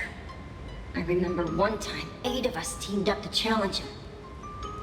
But that guy knocked us all down with his snowballs like it was nothing. All from so far away.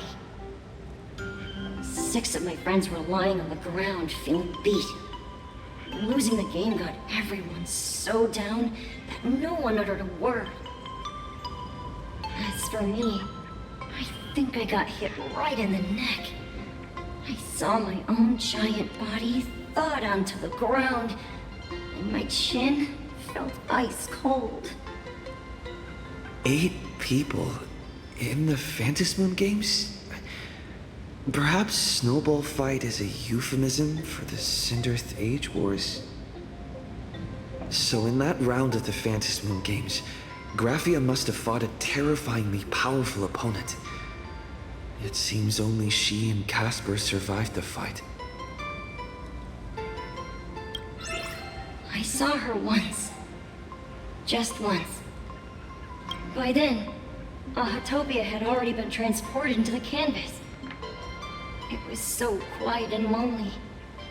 I couldn't find my other 6 friends, but I remembered where Lady Graphia lived.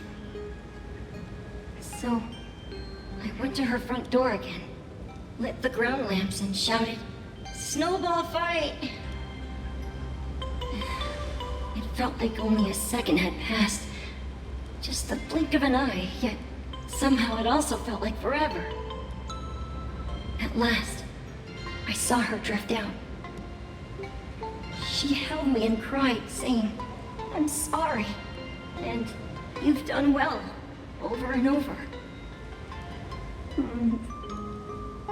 It was just one lost game. We could have just won it back some other time, but that was the last I saw of her.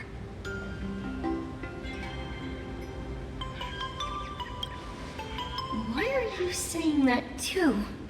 It's making me feel all strange. That's about all Casper can remember. If you're still up for fun and games, come find me for another snowball fight sometime.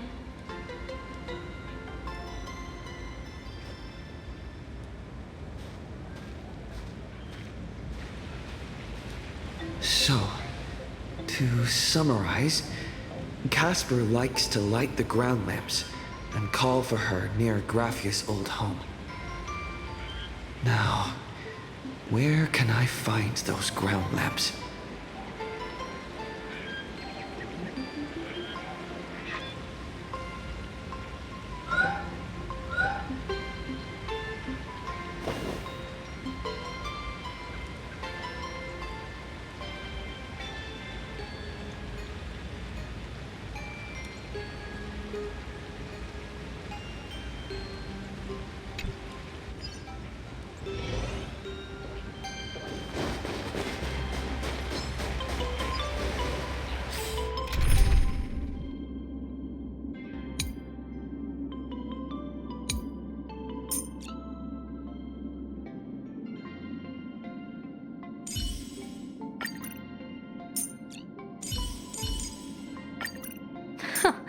With an expert on our side, all bets are off.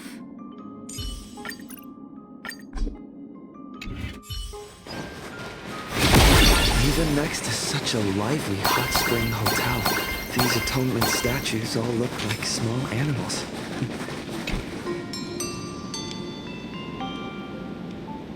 These two little lamps don't look reliable at all. Whatever. It's not like I have any other way.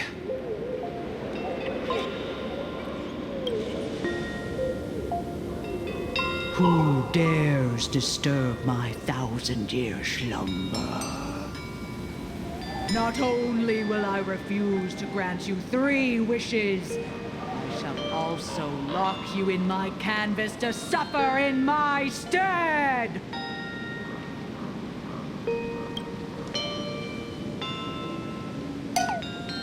Thanks for the invite. I'm not quite dead yet, but I don't feel alive either.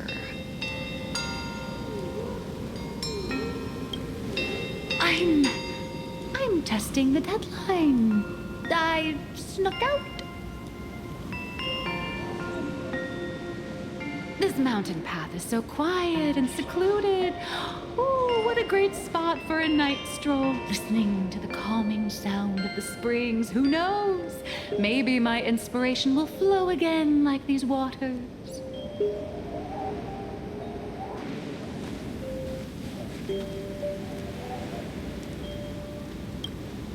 Give me a break. I really am just looking for inspiration out here. Look at this old stone statue! Ooh, doesn't it look like Himiko? I just reached the real versus fake Himiko arc in my comic. Let me pay my respects. Maybe Graphia will bless me with enlightenment. Miss Colt, when did you sneak out? That was fast! I let my guard down for just 1 second, and corporate asset, I mean Miss Colt, escaped. Now that's scary. No way are you running away and taking our jobs with you. Good thing this kind lady spotted where you were headed. Otherwise, you might have slipped away for real. Let's go. Back to the room to finish your work. Come on, not again! Little raccoon!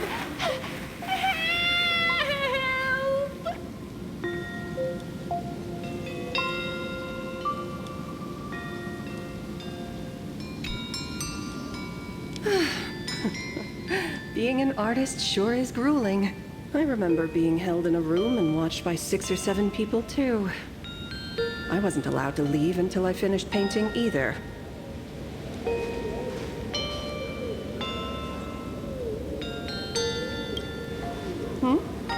You're asking me?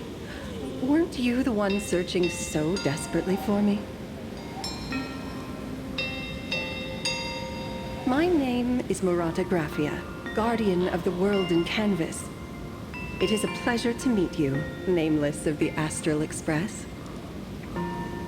You're saying... you are Graphia? She really does look a lot like Himiko.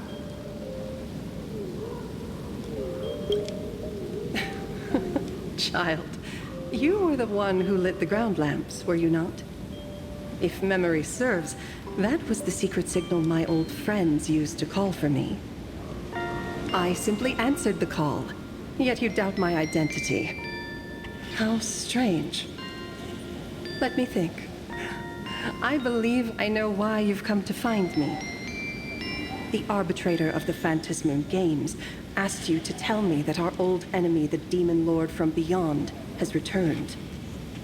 Am I correct? Since Ahatopia's in canvassing, Evanescia and I agreed to guard reality and the world in canvas separately, never to meet again. But over the past 1,000 years, I often hoped we might reunite in some way. Who would have thought, when word of her finally reached me again, there'd be no warm greetings, but instead only an impending crisis. You must have many questions.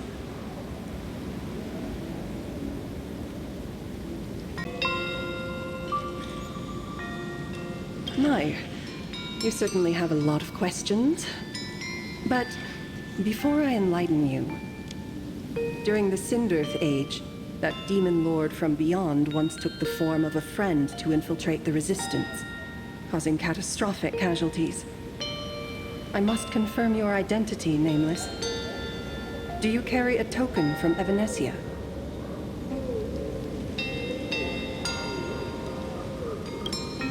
She painted a supplicant's mask for you.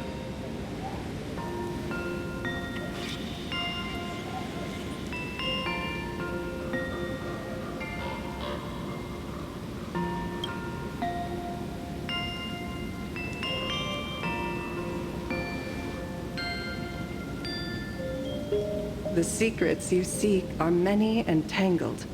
Perhaps I should start by telling you a story. 1,000 years ago, the legions of the demons from beyond descended upon Ahatopia, marking the beginning of the Cinderth Age. For the destruction, taking a life is easier than brushing aside a feather. Among the countless victims, a baby girl was saved by a painter from the brink of death. He took her in as his daughter and named her Graphia. To protect his daughter, the painter kept her confined to their home. While the fires of disaster swept across the land, Graphia lived in seclusion.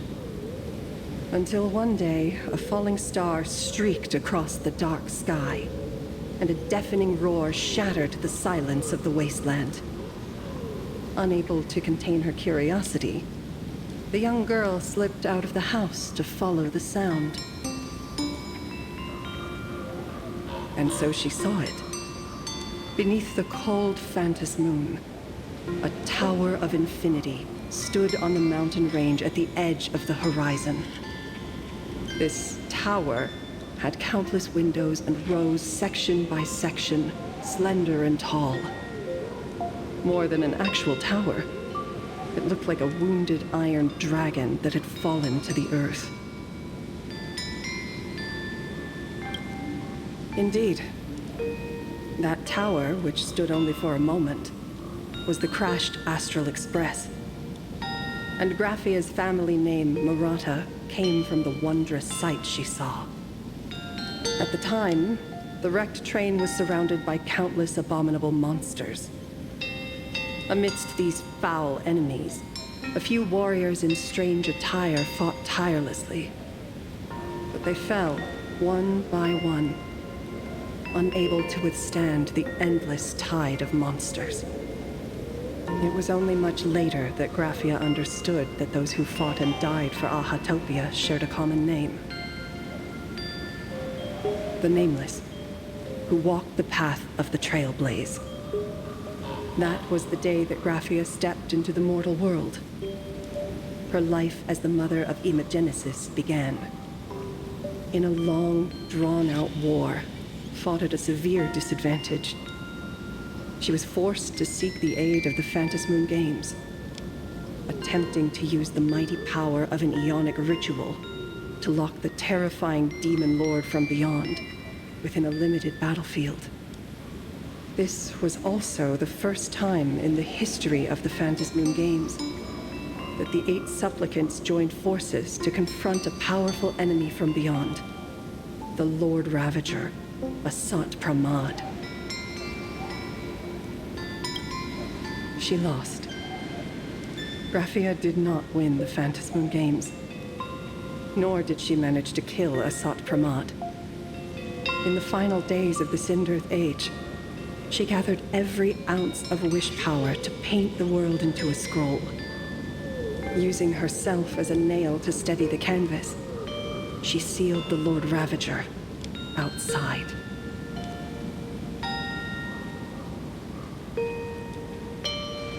Yes, as long as the scroll still enshrouds reality, he won't be able to lay a finger on the Leviathan's remains buried deep within Ahatopia. The story is over. I have received Evanesia's message. I also have a token I'd like you to give her. Please, let us journey together to the other side. So, are we leaving right now?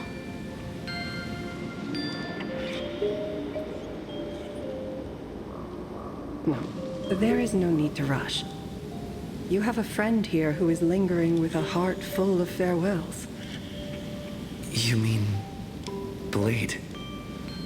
Follow this path down to the riverbank of Myriad Wish Grove. You'll find many Wispe gathered there. When you are ready, choose a Wispe. Whisper Graphia's name and your wish to cross over to the other shore. Then release the Wispe into the river.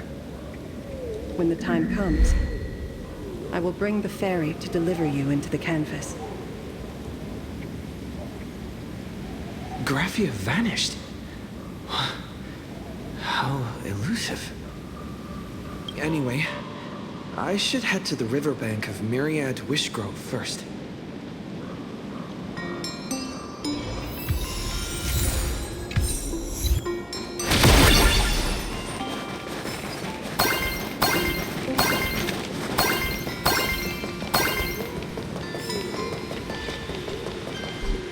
I've heard that in the same forest, giant trees will fight each other for nutrients. How about this? We just feed Shuhu to that tree in the courtyard. It would save us a long trip. Say something. Didn't know you were a forestry expert. I'm not joking. I'm serious. If the Elwood absorbed another emanator of abundance, it would likely bring about an even greater catastrophe. Right now, there is no other option besides the Voracity husk. If the abundance grows too strong, the ambrosial arbor loses control, and the Arcadia is doomed. If the abundance is too weak, the husk spirals out of control, and the Arcadia is doomed just the same. It's called an Arcadia, but the whole thing is built on a razor's edge. Does that mean the essence of the elation is just dark humor? You're afraid. I'm not. I respect your choice.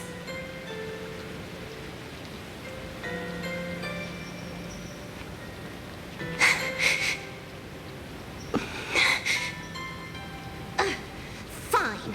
You're right. I'm afraid. So what? You don't think I know what that Xianzhou person meant? 1 in 10 chance? There is no chance at all. Listen, I just can't stand by and watch one of my kin sacrifice himself. Kin. What else? Friend?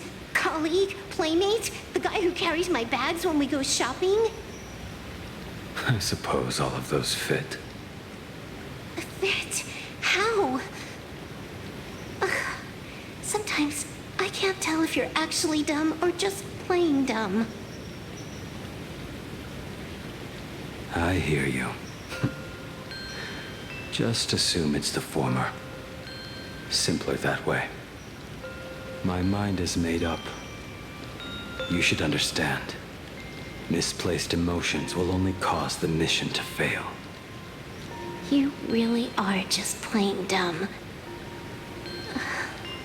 To be honest, I'm the same way. If I could see Firefly cured of her illness, Kafka finally finding the heart she's looking for, and that guy reclaiming his future, then I'd be willing to pick up that level 999 cartridge too, even if it means becoming nothing but a shadow of the Dark Zone. Don't. At the TV tower, you already severely overspent your time. Don't touch that thing again. Besides, why are you telling me this? You should tell them yourself.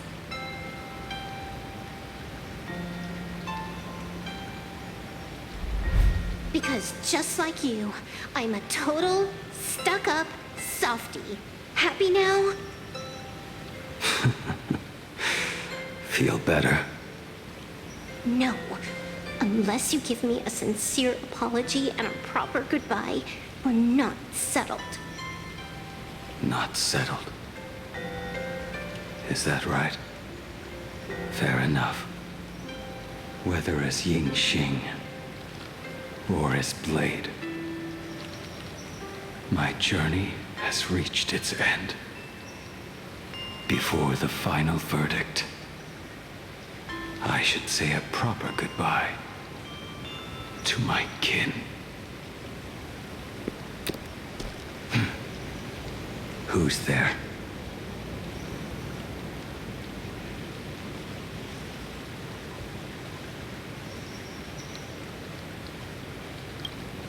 Next time, it'd be better if you didn't try to sneak up on us like that. I knew you would come. I met the legendary Graphia. She told me a way to enter the world in canvas. If we simply chant her name and release a Wispe into the river, she'll come to ferry us. A legend from 1,000 years ago. And she's actually still alive? It really makes sense. After all, you two are practically the same age. Knowing that gives me a bit more hope that you can actually make it back. Then let's begin. Talents, man.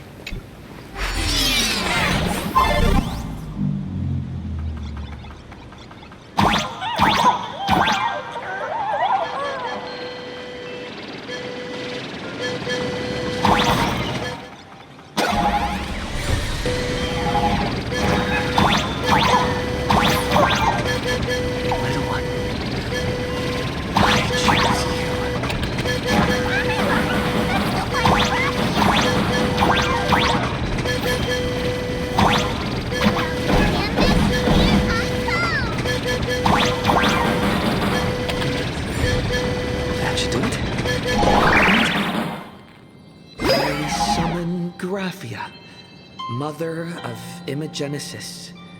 May she come forth and deliver us into the world in canvas. No Wispe were harmed in the making of this operation.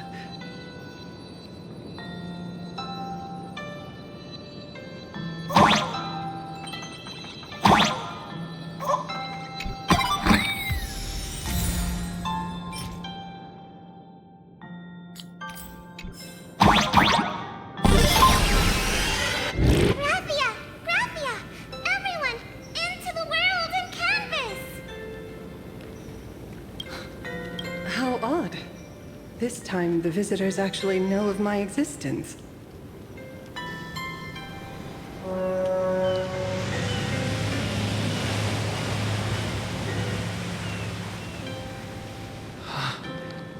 Strange. Why is the boat coming from downstream?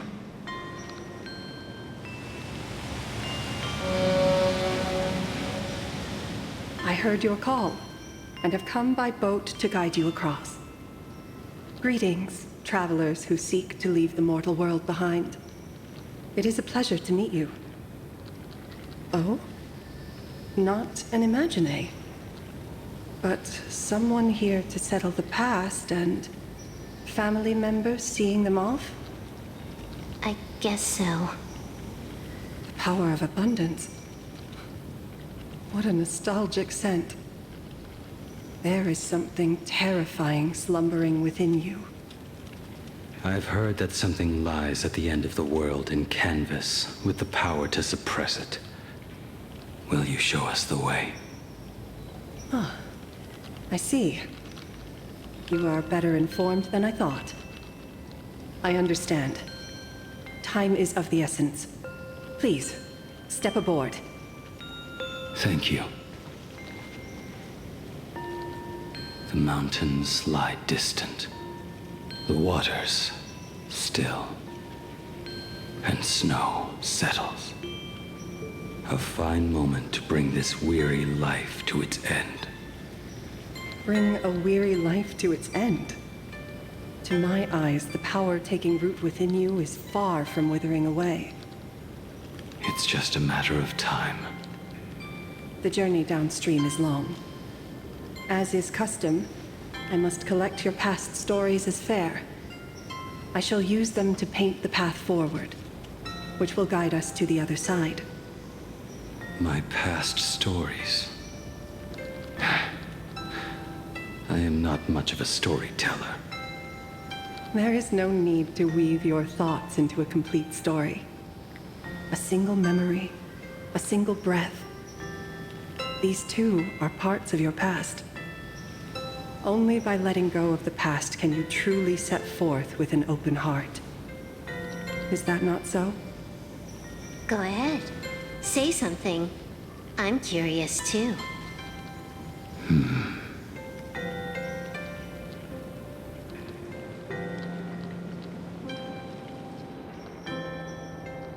Then, I shall begin with that lone island of Insumosu. It was a desolate wasteland, untouched and forgotten. Desolate, cold. The perfect place to lay the dead to rest.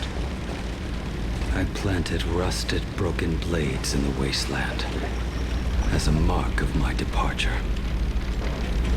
Little did I know that even after joining the Stellaron Hunters, I would find myself returning there time and again, bringing along a few new swords with me. Their owners, some of them sought my life, only to fall by my hand. Others simply wished to see me one last time, as their own lives flickered out. I was once a craftsman, and those swords, they were all my own creations. I raised those wordless monuments for my old friends, one by one, until they became a forest of broken blades. And what about me and my sword? When will it finally join them in that forest? I will follow your words with my brush and paint the ideal end.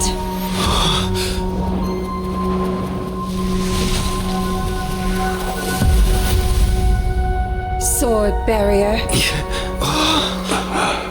We've reached the shore you've been seeking. What is this place? This is the world in canvas. A mirror to your soul, blooming as your heart dictates. May this meadow be everything you wished for. Superb artistry. And yet, I thought you would paint the desolation within me instead. Desolation? I saw no desolation in your story. Instead, I found the lingering regrets of a master craftsman. The fire that tempers black steel and shapes 100 blades does not burn upon the forge or anvil. It burns within your heart. That spark within you has yet to fade. It is why this plane has chosen to bloom into flowers. We've got no clue what you two are on about with all this cryptic talk. But you smiled just now, didn't you? No, I didn't. We should go.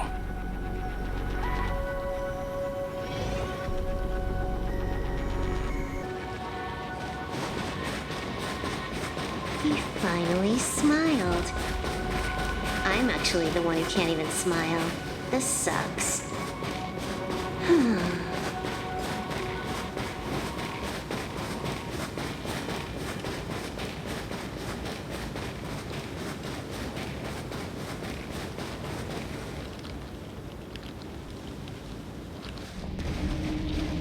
We have reached the end. That blue maw. So, this is it. Correct. Driven by the buried secrets of Ahatopia, You have come seeking liberation. And now, I have shown you the silhouette of the beast's maw. If you should find a way to get out, I ask that you swear to keep this secret.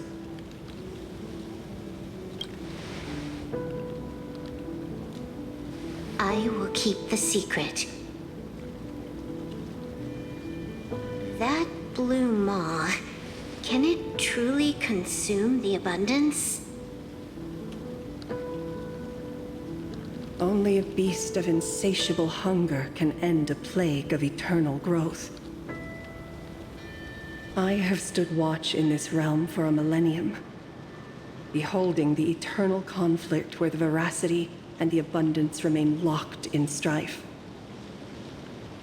Oh, undying soul, the fate that awaits within those depths lies far beyond the reach of our conjecture. Perhaps you will vanish into nothingness in a mere heartbeat. Or perhaps you will endure a millennium of gnawing, constantly regenerating only to suffer once more, with liberation remaining an elusive dream. Beneath that calm of yours, I can feel an old friend lingering. Agony. This is the price I must bear for becoming one with the canvas. You're telling me if he leaps, he has to stay down there and be torn apart for ages? I'm not okay with this. Yaoguang never said anything about this when we went over the plan. I have lived for nearly a millennium. I stopped wishing for a swift end a long time ago. If the leviathan does not consume me utterly, then I am still alive. And until that moment comes, I will pin Shuhu to the anvil and swing my hammer once, twice, and again, and again.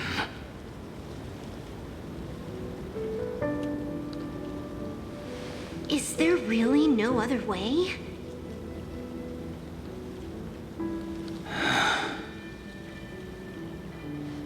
Silverwolf, I was never one for sentiment. I'll only say this. In my past life as a smith, I made it a point to forge something for those friends I found tolerable. But ever since I joined the Stellaron Hunters... Oh, right, I get it. You want me to go back and take apart that box Kafka uses as a footrest, right? You already took it apart? A long time ago. Quite a few treasures in there. A master-crafted blade, a game controller, and a portable reactor. That's the armor core, reforged from the remains of the Glamoth Queen. Oh, and a cat-scratching post. When did you find out about these items? You? You mean we. We all found out. Think you hid it that well? Please, give me a break. We're a pro team, you know.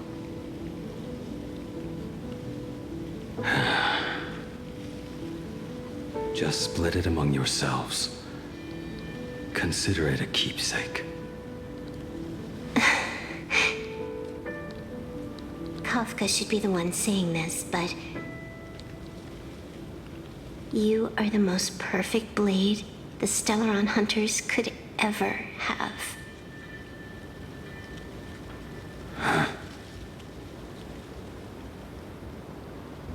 Just a broken blade. That is all.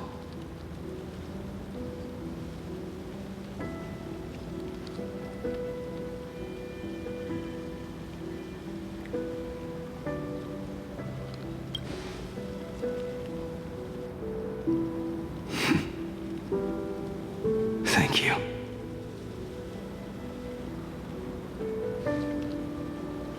Before you go, you have something to say to him too, right? To me? Don't take offense. It's just a few words. Before joining the Stellaron Hunters, I once lost myself.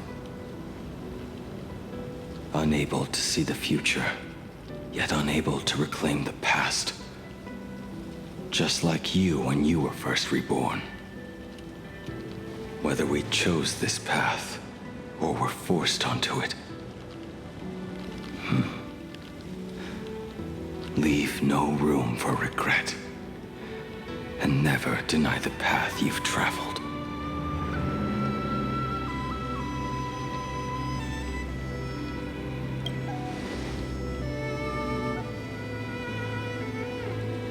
We use the script to interfere with the future.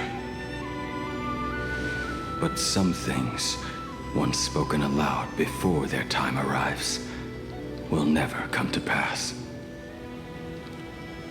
So, I must head into this unscripted path alone, to witness that final, solitary truth for myself.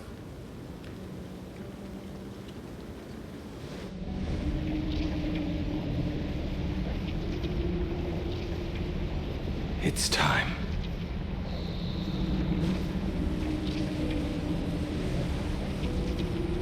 Do you still remember that passphrase?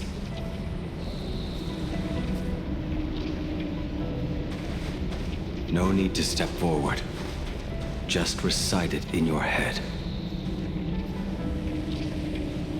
3 of a kind. 2 pair. Ace. Go.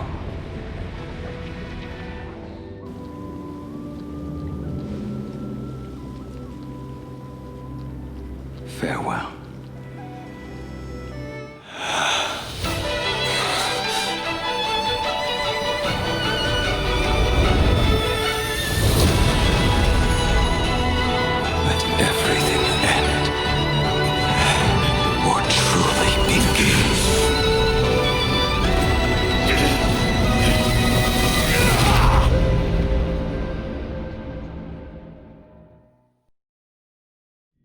In the final moments of your life, what will flicker through your mind?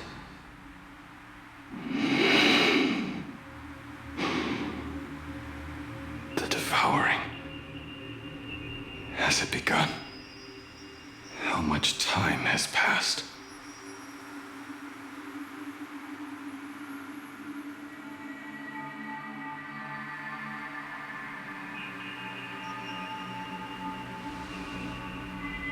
Sea of clouds. Ambrosial arbor.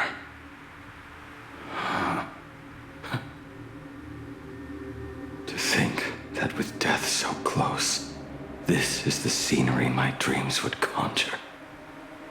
My heartbeat. It's barely audible now. Shuhu. Are you still alive?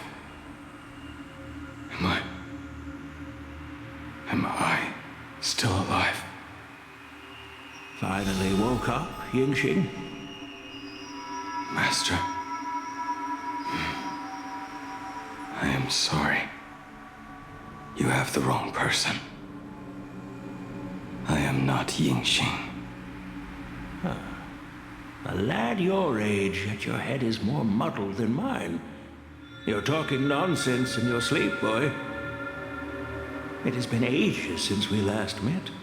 Tell me, have you let your craft go to waste? Your master wishes to see what you can do. Not a sweet dream of toasts and laughter, nor a nightmare of clashing steel. Instead, it is a dream of returning to the very beginning, to confess my sins before the master who taught me everything. Typical. This is a standard issue sword I forged for the Cloud Knights, back when I first began my training.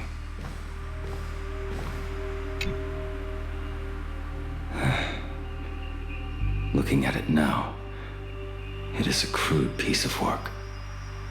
Senior Frater, are you truly from a short-lived species? Why do you ask? I mean, no offense. I just wondered, why would you come all the way to the Xianzhou to learn the craft? My home became a grazing ground for those boars and beasts.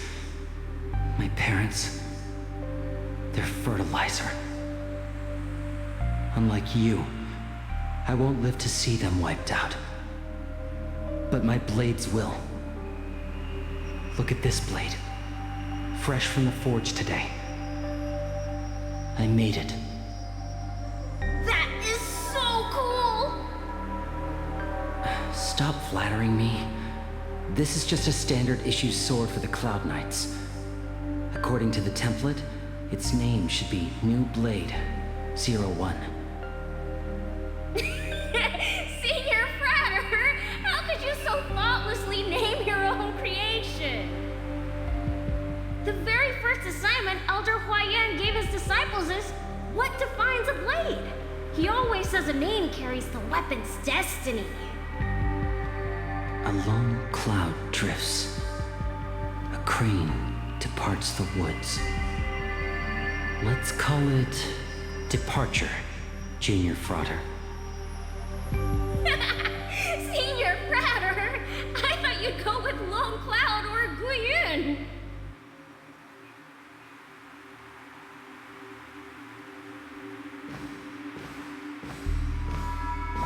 Bai Hung. And that bow I forged for her.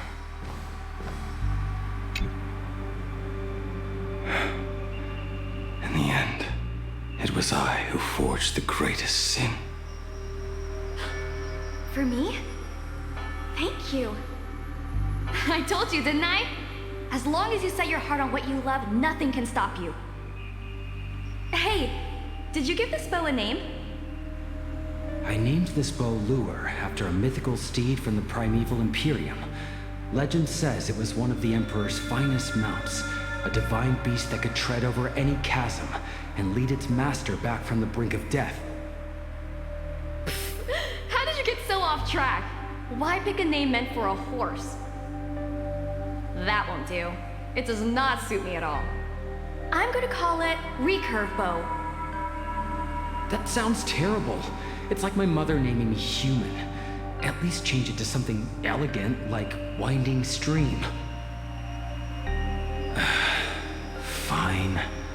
Have it your way. Look at you! Skilled with both the pen and the sword. You really should not be trapped in this flame wheel forge for the rest of your life.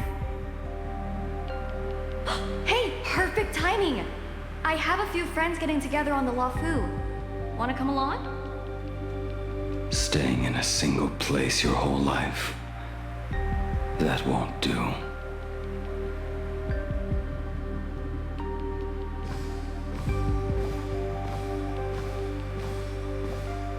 Jing Yuan's Devastator Glaive. The weapon I promised to forge for him all those years ago.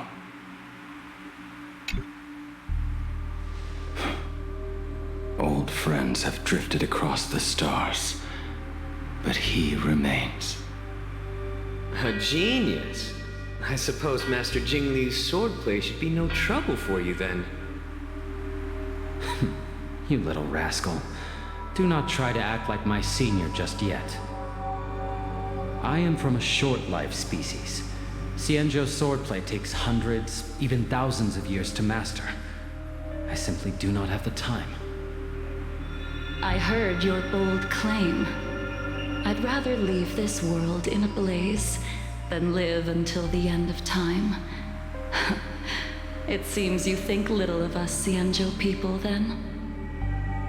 My, the future sword champion has sharp ears. It was just drunken rambling. Don't take it to heart. It would be a waste to throw my skills away on the battlefield. You go to the front, and I will forge the divine weapons for you. It is a promise. Alright, deal. Then I want a Devastator glaive, 4 meters long, decorated with green silk, and you should engrave the blade with cloud patterns. Or maybe lightning. Wait until you have grown a bit taller. Then it is settled. When the time comes, you shall arm each of us with a weapon of our own. Let us face the fires of war in your place, and handle all that tedious business on your behalf. Come, friends, drink up. We 5 come from all walks of life, but here and now, we are one. Together, we shall bring glory to the Cienjo, and peace to all who dwell beneath the stars. By the rainbow and the 10 lords, if I betray our bond, let all of existence hunt me down.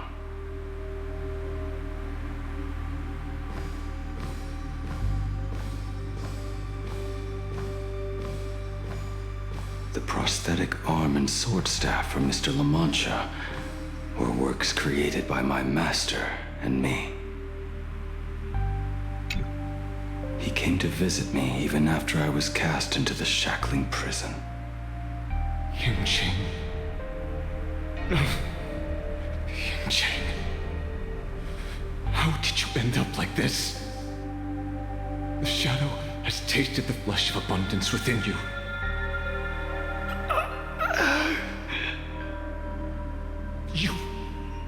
You cannot even speak anymore.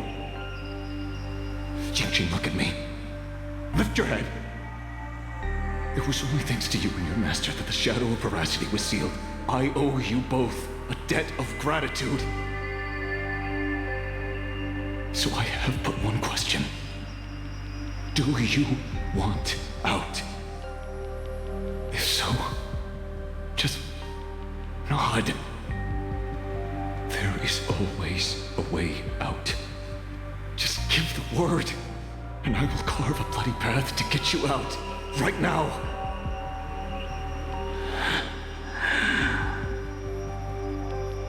There is no need.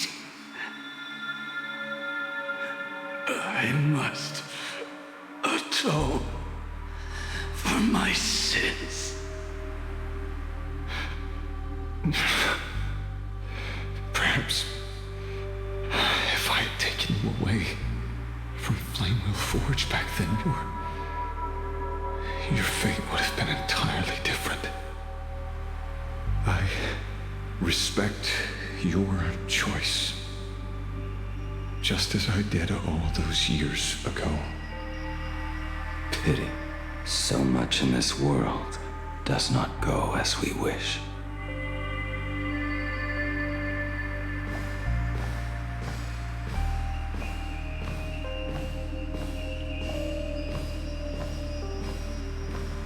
This is not my work.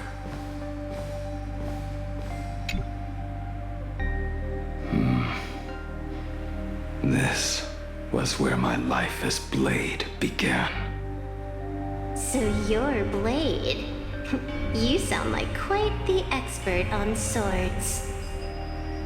Oh, good timing. What do you make of the sword she's carrying? The blade itself is fine, but the technique is wrong. Swordsmanship is no song and dance. Power starts at the feet. Only when the eyes and mind follow through will the strike land. My, oh my, Bladey. You really are the ultimate blade critic. Since you have so much to say, Master, why not forge a legendary blade for each of us? I put down the hammer a long time ago. My hands cannot do what my mind wants anymore. Fighting with a weapon that does not suit you is just a quicker way to die. From now on, if a sword is needed, Let it be mine. This shell of mine is the only blade there is.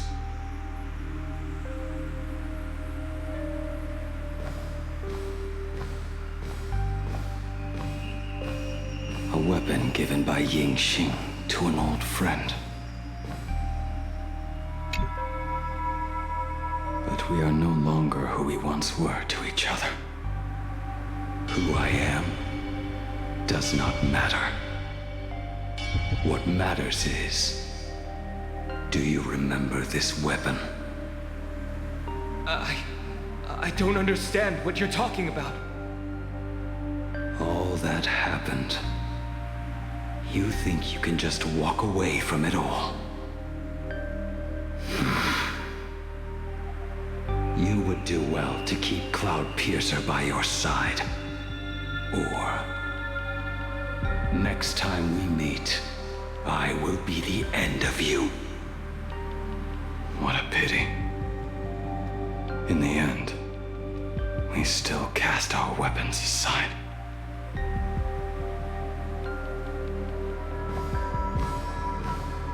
Apprentice, come here.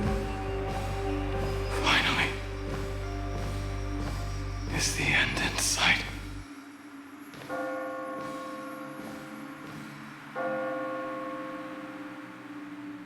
I am here, Master. Good. I have waited a long time for you. You have seen every blade I have forged in this life. Fine work. Somewhat flawed, perhaps, but their edge is undeniable. The marks of a true master. Gazing upon the weapons I forged in days past, I can only feel a surge of endless regret. The hammer falls and cannot be undone, yet I have spent my life taking one wrong step after another. I betrayed my friends and broke my oaths. Even with these divine blades, I failed to protect those I held dear. My hands are stained with blood. I loathe the reflection it casts back from my blade. But what weighs heaviest on my soul is the debt I owe you, Master. In this life, I fear I will never have the chance to repay it.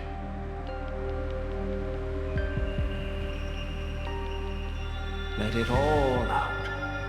You feel a bit lighter now, don't you? But isn't there one last piece you have yet to show me?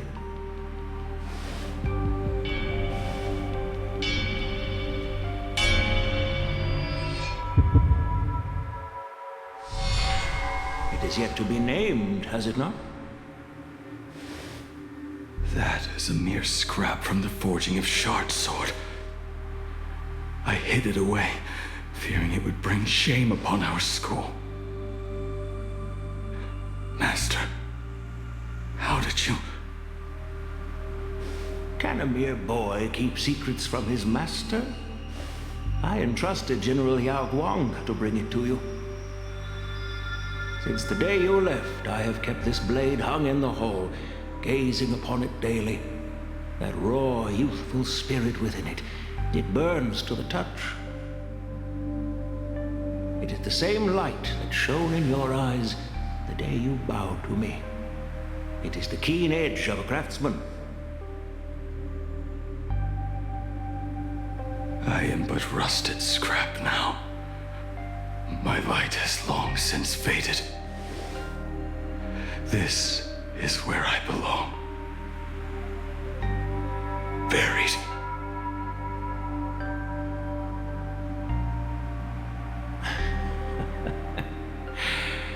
Crushed ore, old materials, rusted iron.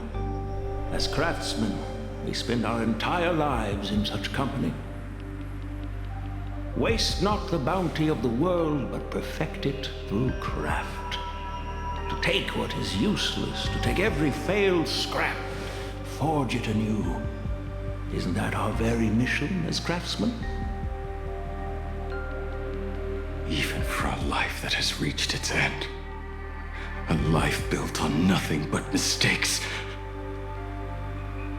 As it is with the work of a craftsman, so it must be with the life of a craftsman.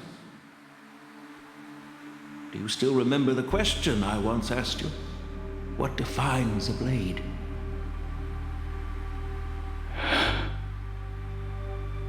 The answer already lies within you.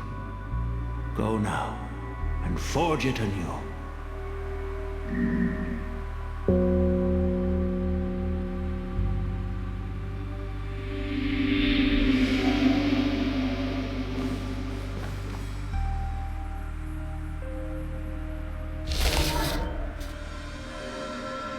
Forge it anew.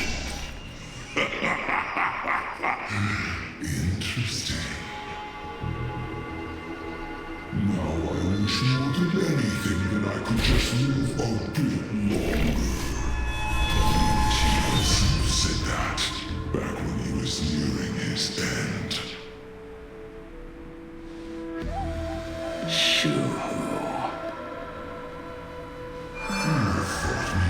This time, and leapt into the Leviathan's maw. Nothing more than a bid to drag me down with you. Truly, for so long as a single soul in this vast world prays for abundance, I shall return to bestow my grace. I have come in answer to your prayer. Within the Leviathan's maw, I shall grant you 1,000 years of agony, as your flesh will be remade, only to be devoured again and again. You shall find no release.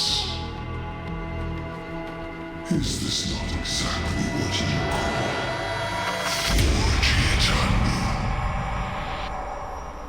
Poor child. You and the Central citizens are always so short-sighted.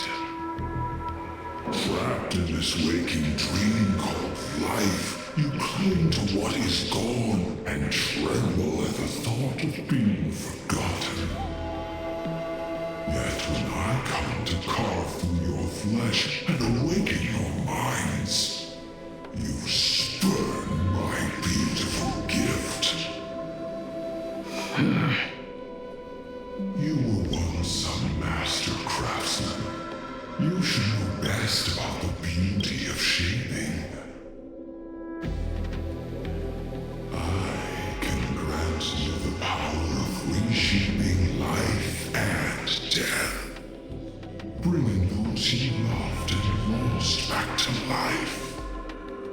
Let your friends return to this world again and again, giving you the chance to right every single wrong. Righting wrongs. You mean by carving out more walking husks like me? Things that crave an end they can never reach? That is but a fleeting pang, a necessary tempering on the path to eternity. If you persist in spurning this gift, this law shall become your prison for all time.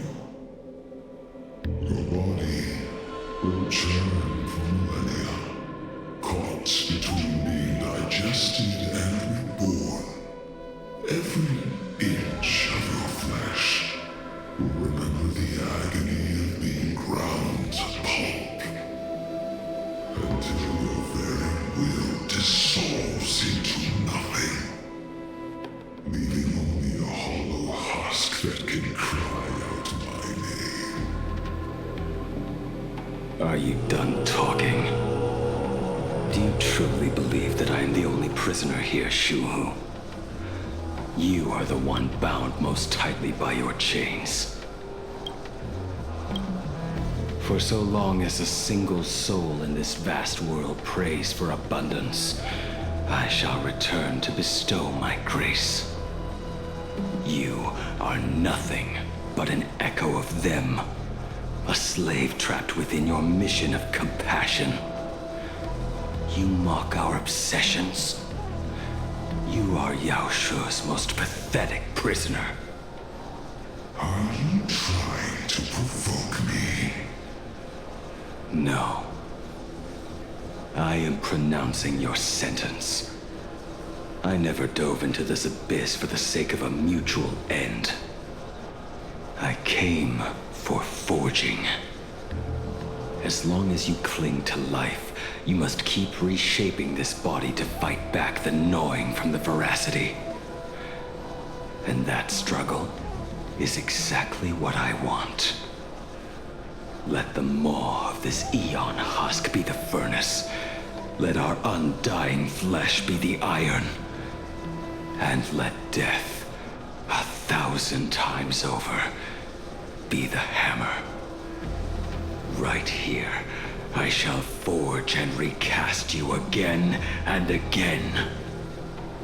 Not to destroy you, but to create a cage that can hold you prisoner for all eternity.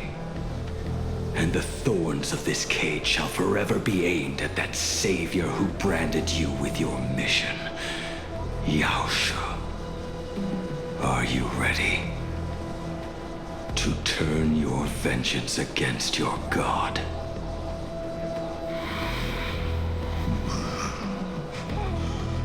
I see now. So, this is how you forge it anew. Very well. Let us see how this duel between the condemned unfolds. This forging within the furnace. In the end, which of us shall forge the other into a blade?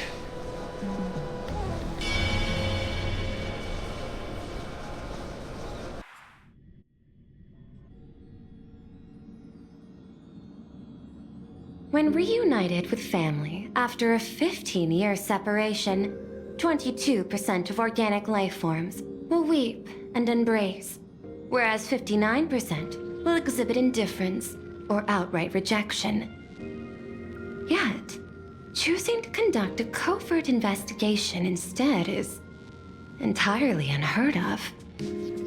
You harbor suspicions regarding Mr. Ryusuke. Why is that, Miss Himiko? Before Star Rail Fest began, I stopped by his office to look for the family's records on the Phantasmoon Games. Out of concern, or perhaps curiosity, I leafed through his portfolio. The artwork was magnificent, with each piece serving as a microcosm of a different planet. That was when it suddenly dawned on me. 5 of the worlds he captured in these paintings are now gone, lost to the fires of war waged by the Antimatter Legion. Just as you suspected, Mr. Ryusuke's travels have been highly suspicious. In the year 1969 of the Arcadian calendar, he traveled to the Delcor Ring to sculpt a statue for the Doctors of Chaos. 2 years later, the IPC received word that the last local resistance group had rejected all aid and launched a suicide charge against the Legion.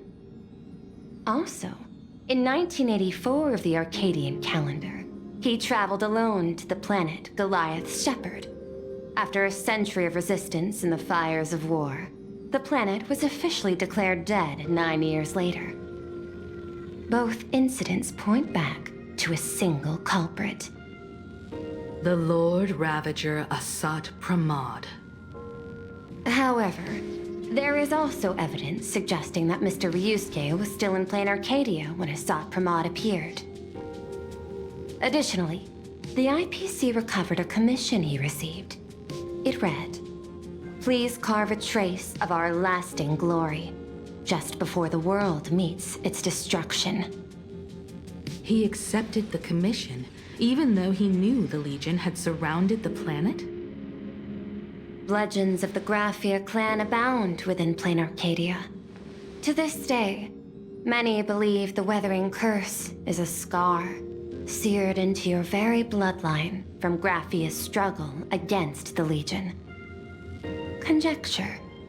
Mr. Ryusuke was tracking the demon from beyond. He likely believed that finding him was the key to breaking the Graphia clan's curse. Any other conjectures? There is another possibility. Please forgive me if this sounds out of line. There is a 52% probability that Mr. Ryusuke was being used by Asat Pramad. He might have even chosen to work for him. I'll have a word with him. I'll leave it in your hands, Miss Himiko. Dad? Do you have a minute to talk? I do. I'm 1000% free for you. What brings on this surprise call for your old man? I was worried you were too busy, so I didn't want to bother you these past few days. That Fulwish didn't hurt you, did she? Actually, what am I thinking? A mere herald of death is nothing to my Himiko. You probably handled her in no time. And that kid is something else too. I'm telling you, everyone at school is a huge fan of the Astral Express now. 15 years. The blood-stained games are finally over. And this time everyone survived. It's time we sat down and talked. Just as father and daughter. Huh? Am I dreaming? My little girl actually wants to have a real talk with her old man. Well, I don't care if I heard you wrong. I'm taking this to the bank. Praise the Astral Express. Praise Hackiveli. Give me 10 seconds. No, make it 8. Your old man is on his way. There's no need to rush like that. Love you, kiddo. I should have seen that coming. Himiko, open up. It's your time. Himiko, come over. Tell me more about this.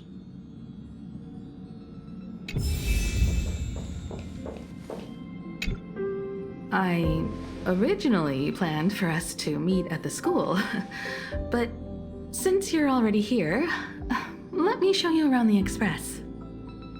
Oh, I would love that.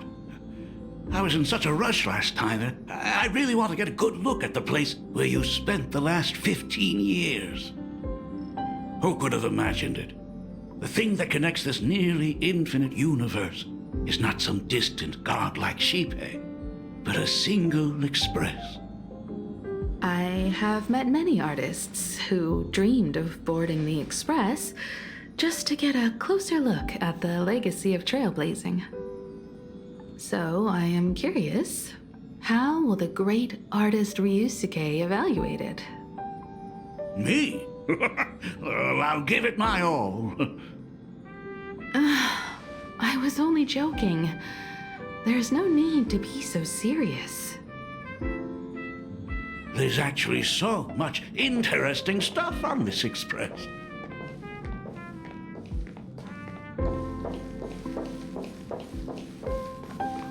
This table is kind of different from the others, isn't it? I mean, they all look alike, but this one doesn't seem authentic. A lot of old furniture was destroyed when the Express crashed. Pom-Pom and I spent quite some time picking the right replacements. Ah, out with the old, in with the new, huh? Well, the Express has been running for years, so It's only natural to have to patch things up every now and then. You must have had a hard time keeping it running. It's not that hard. I'm used to it.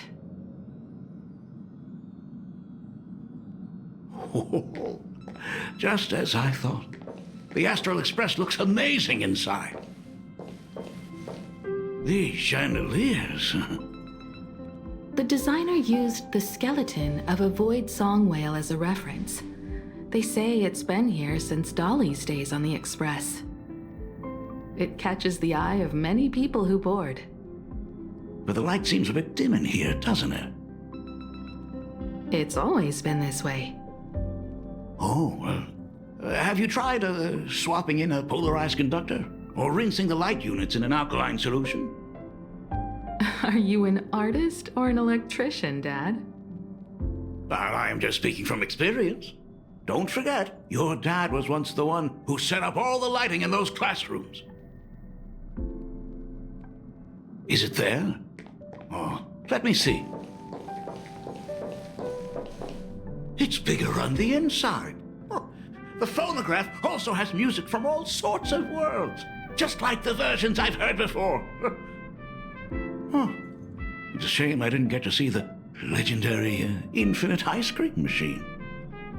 Dad, you actually believe something like that exists? I thought only kids would fall for it. A long time ago, such a thing did exist on the Express. When the Express passed the desert planet Talon, Granholm left the machine there. Now, it has become a popsicle planet. Conductor! Long time no see. Your fur looks a lot smoother than last time. Really?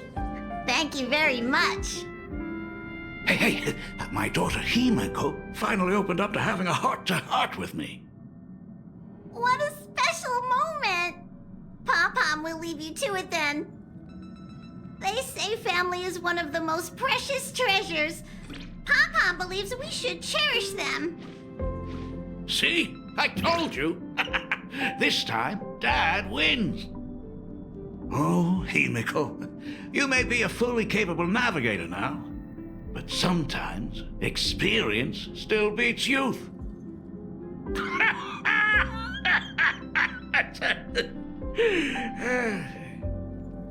Aren't you tired of talking non-stop? Are you actually worried about me? Oh, I am so touched. Perfect. I'll make you some coffee. Huh? Huh?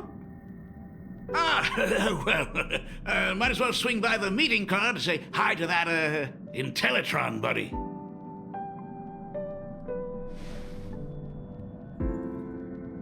Pom-Pom finds Himiko's father very easygoing. Himiko, come on. Let's walk together.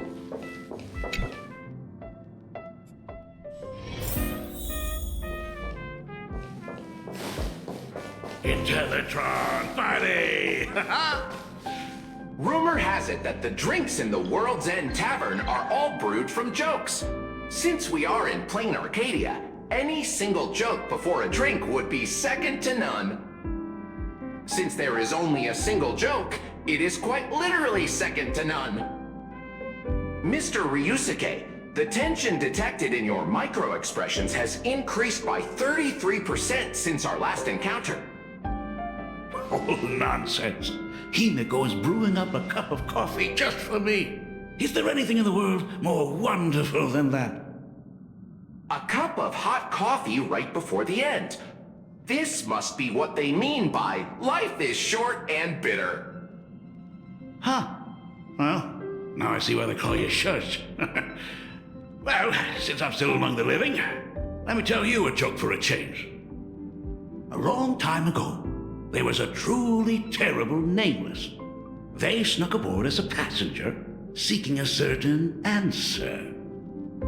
Now one day, they ordered a drink from a service robot on the Express and told it a joke. A long time ago, there was a truly terrible nameless. They snuck aboard as a passenger, seeking a certain answer. I have retrieved the same joke from the archived logs. It is indexed under the title, An Unfunny Joke. But did you know, the first time the robot heard that joke, it laughed with pure joy. Don't go filling Shush with nonsense. Its database is already enough of a mess. Dad, here's your coffee. This cup is huge. Himiko, tell me, are you still holding a grudge against me? What are you talking about? Now drink up while it's still hot. Analyzing components. Results show coffee concentrate, Heldoran butterfly scales, a species of fish from a gas giant, trace amounts of iron particles, and various other unknown substances. Mr. Shush, you must be exhausted after telling all those cool jokes. How about a nice hot cup of coffee to warm you up, huh? My inspiration circuit is vibrating. My radar indicates that the conductor requires my immediate assistance. Good luck, Mr. Ryusuke.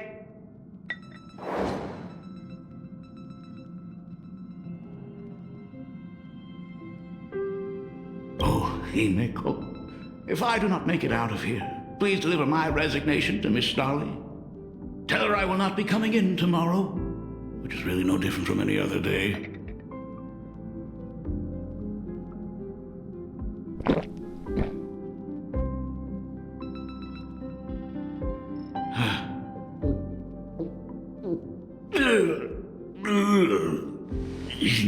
The coffee tastes like heaven. Oh, want another cup? Himiko, Miss Dolly told me that back when you were a school assistant, you used to bring a massive pot of coffee for everyone every single day. They still talk about it to this day. It would be selfish of me to keep this all for myself.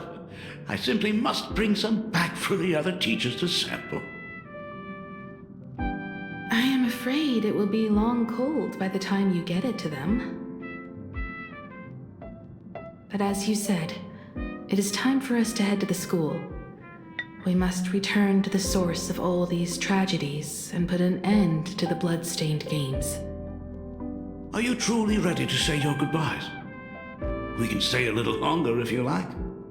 We still have plenty of time. We should go now. I have been ready for 15 years.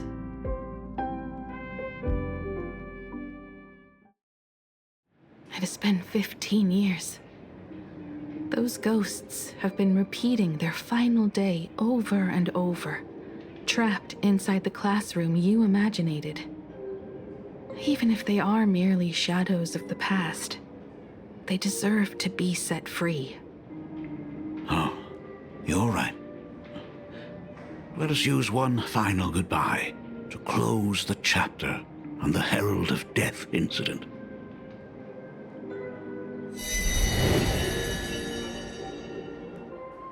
Senior, you are back!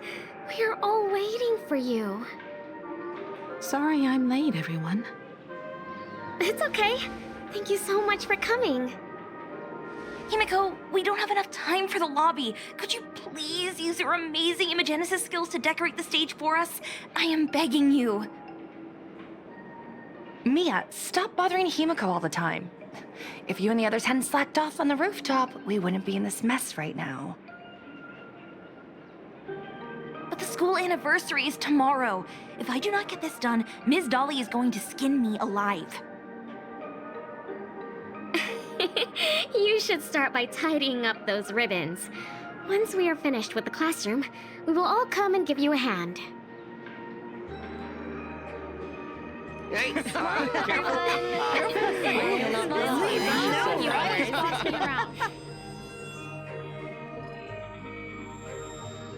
Wait, did you hear that? It's him. He's back again. Everyone, hide! Don't let them find us! Run, Senior! The Herald of Death is back! Don't be afraid, Belle. I'm here. No more running away. We don't have to face any Herald of Death anymore. Really? When have I ever led you astray? Look, even the Dean has arrived. Let us run through the anniversary program one last time. Right now? But we still have so much left to do. The decorations are nowhere near finished.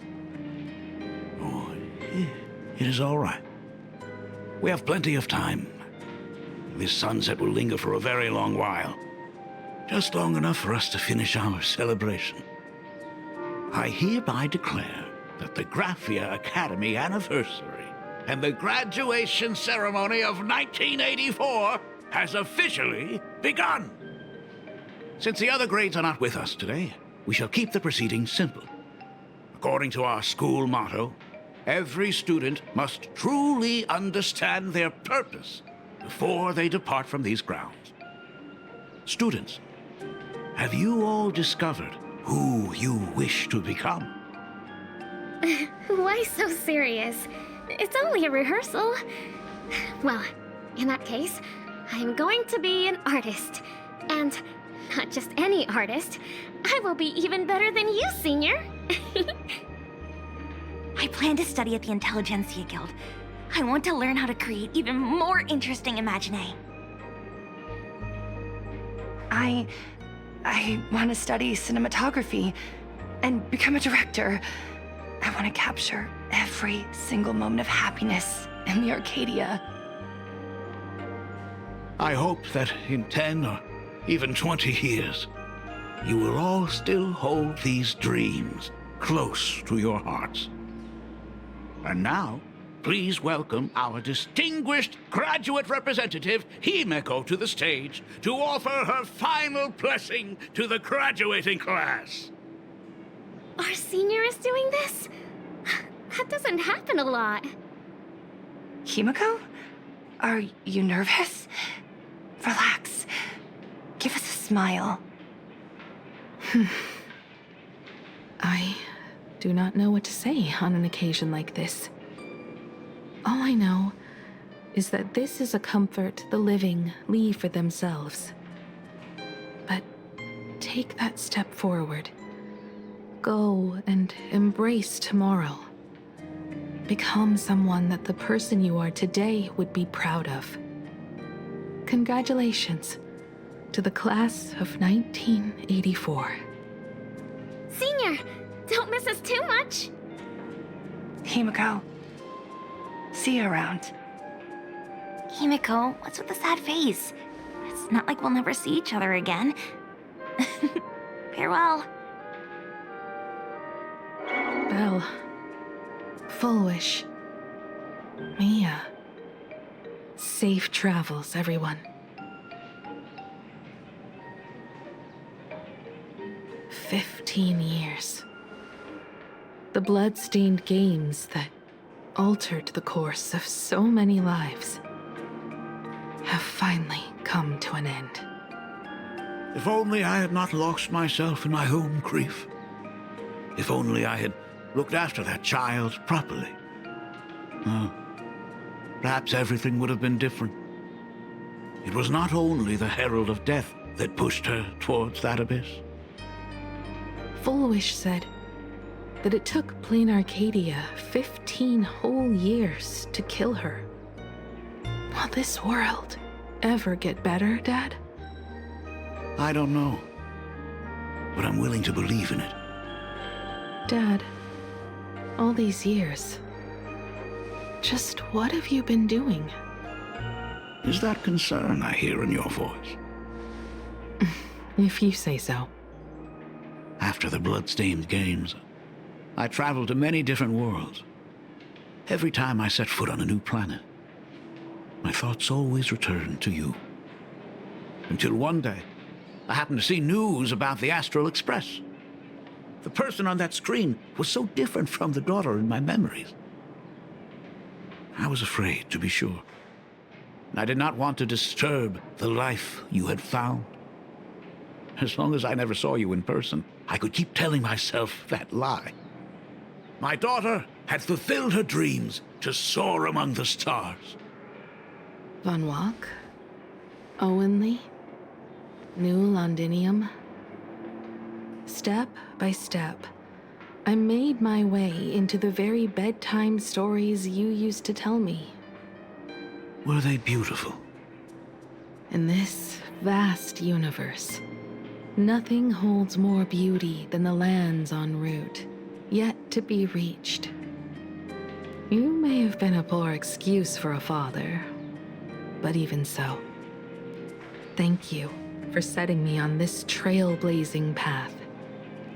Same here. Thank you for fighting so hard to be here alive. It's still early, huh? Let's have a walk around the campus. I have something very important to tell you. But it can wait. Something very important? No. Give me... nice weather today.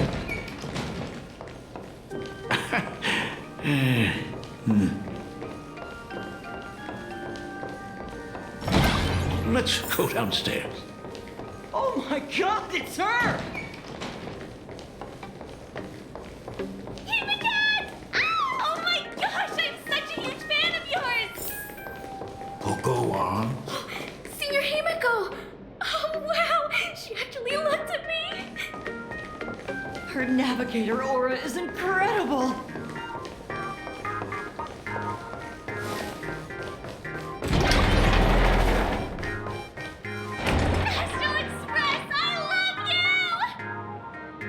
Like a love song, baby! Baseball Raccoon didn't come? Oh, Himiko is so pretty. It gladdens me that my daughter is so popular. But you're all supposed to be in class right now. The Herald of Death incident just ended. It is only right to let them breathe and relax for a while. To think that it all happened only yesterday. Young people really do have a way of returning to their carefree selves so quickly. I suppose it is because they believe the Astral Express will always be there to save them. It brings back memories of you as a little girl. Whenever you heard someone mention the universe, the light in your eyes would outshine even the brightest supernova. That is true. The very first Imagine I ever brought to life was modeled after the rocket atop the Phantasmoon's head. That little fellow had quite a temper. It was so determined to fly higher and higher. To this day, I still wonder if it ever truly reached the moon. Dad, do you still remember it? How could I ever forget? That thing came crashing down and poked a hole right through Miss Seadrake's tail. I had to take you to apologize in person.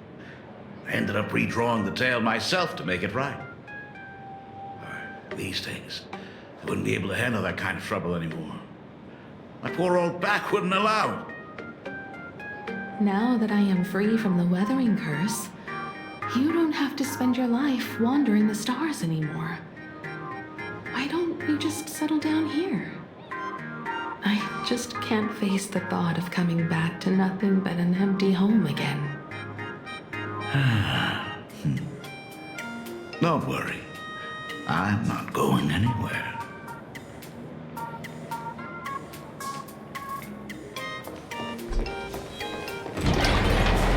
The Unigenesis classroom is ahead. So does Ms. Dolly? I never noticed it before, but on closer inspection, this classroom is so much bigger than it used to be. It must be because of that incident. As the culprit behind it all, you haven't forgotten, have you? Of course. Well, since I couldn't get you onto the real Astral Express back then, I figured drawing you a substitute instead would be easy enough. The principal himself imaginated an express and went tearing across the campus with his daughter in tow. It even made the front page of the dual-mentioned city news back then. Looking back, you were always such a bright and spirited girl. which is why I encourage you to reach for the stars.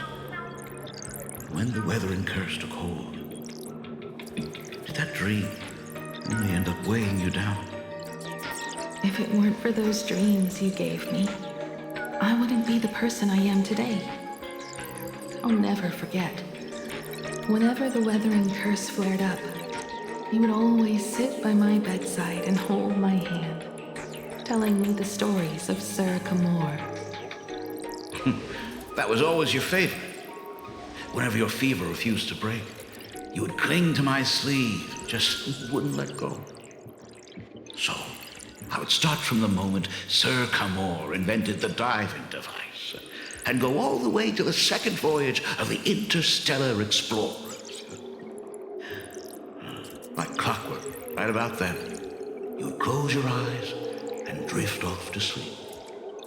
Yeah, that was the first story you ever told me.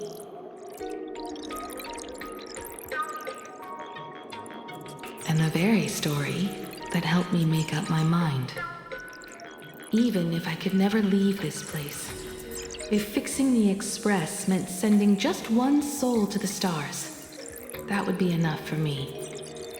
Yet before I knew it, I'd already traveled far beyond anything I ever imagined as a child. I think I understand how you felt back then. Perhaps one day, I'll set down my duties as the navigator and come back to this place too. What about the Astral Express? A crew of the most incredible nameless will keep the Express sailing on. Like a teacher watching their student, or a father his daughter. I understand that feeling. Then your dad will always be here at home waiting for you. So, what is this important thing you need to tell me about? Yeah. That important thing. Dad, are you hiding something from me? I knew I couldn't hide it for long, Himiko. I am sick. What? This isn't the right place for this discussion. Let's go to my office.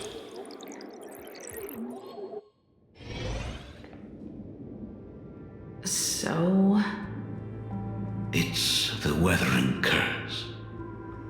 I know what you're about to ask. I do not share the Graphia lineage, which is why I believed I could find the demon from beyond and save you and your mother. But in the end, Ryusuke was just a useless man who couldn't save his wife or daughter, or even himself. Tell me, what happened in the past 15 years? You've seen my portfolio, haven't you? Those worlds are just like Planarcadia.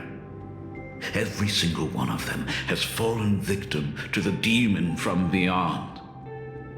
In those places, luck is a very real thing, and the demon from beyond can manipulate misfortune. What does that even mean? In ways beyond comprehension, you feel misfortune crashing down like a tidal wave. Solar storms, diamond rain, system failures, one disaster after another. But if you make it out alive, bizarre strokes of luck come swarming back to you. And so the cycle repeats, washing over the world, tearing it apart. It sounds more insane than the Phantasmoon Games. The universe is sheer madness, beyond all reason. I survived over and over, yet my body has become as fragmented as Graphia once was. Is this his way of torturing the rebels? I don't know. But by the time I realized it, there was no escape. Why didn't you tell me earlier? I could have reached out to the IPC's doctors. It's no use. I've been chasing after him my whole life. I know him better than you do. Himiko, remember when you first learned to paint? I told you then why we must paint the beauty that we see. Because the ugly, the despicable, and the cowardly, they endure forever through evasion, like beasts driven by survival. Beauty remains ever fleeting, just as heroes find their end in sacrifice, and stars dissolve after they shine. Humans have surpassed their animal nature. We face our pain and our end to win a dignity that the vast universe cannot ignore. So we must capture what is noble and bright to show that such things truly lived. As for the barbaric and the low, they will endure regardless, needing no witness to their existence. But Himiko, you are no longer the one who paints. You have become the very splendor that I strive to capture. Fate works in mysterious ways. I'm so glad to see you once more in my final moments, watching you fulfill your childhood dream. You are standing before me as the navigator of the Astral Express. I should have come back earlier. I'm so sorry. I am the one who came back too late. I've thought about it 1,000 times. On that final night of the Bloodstained Games, if only someone had been there to sit by your side. After everything, does this tardy father still even deserve to hear what his daughter wants to say? If you're willing. Thank you, Akiveli. Thank you, Himiko. All of this happened after you went away. You were jumping from one job to the next, and for 4 long years, I had heard nothing from you. During those 4 years, I found the stranded Express deep in the canvas world and kept trying to repair it. Watching the Phantasmoon grow fuller, I remembered the mask that had been handed down through our family for generations. If I could claim victory in the Phantasmoon Games, then perhaps by harnessing the divine authority of elation, it might just be possible to set the Express in motion once more. But the Herald of Death was a complete madman, and he smashed every dream to pieces.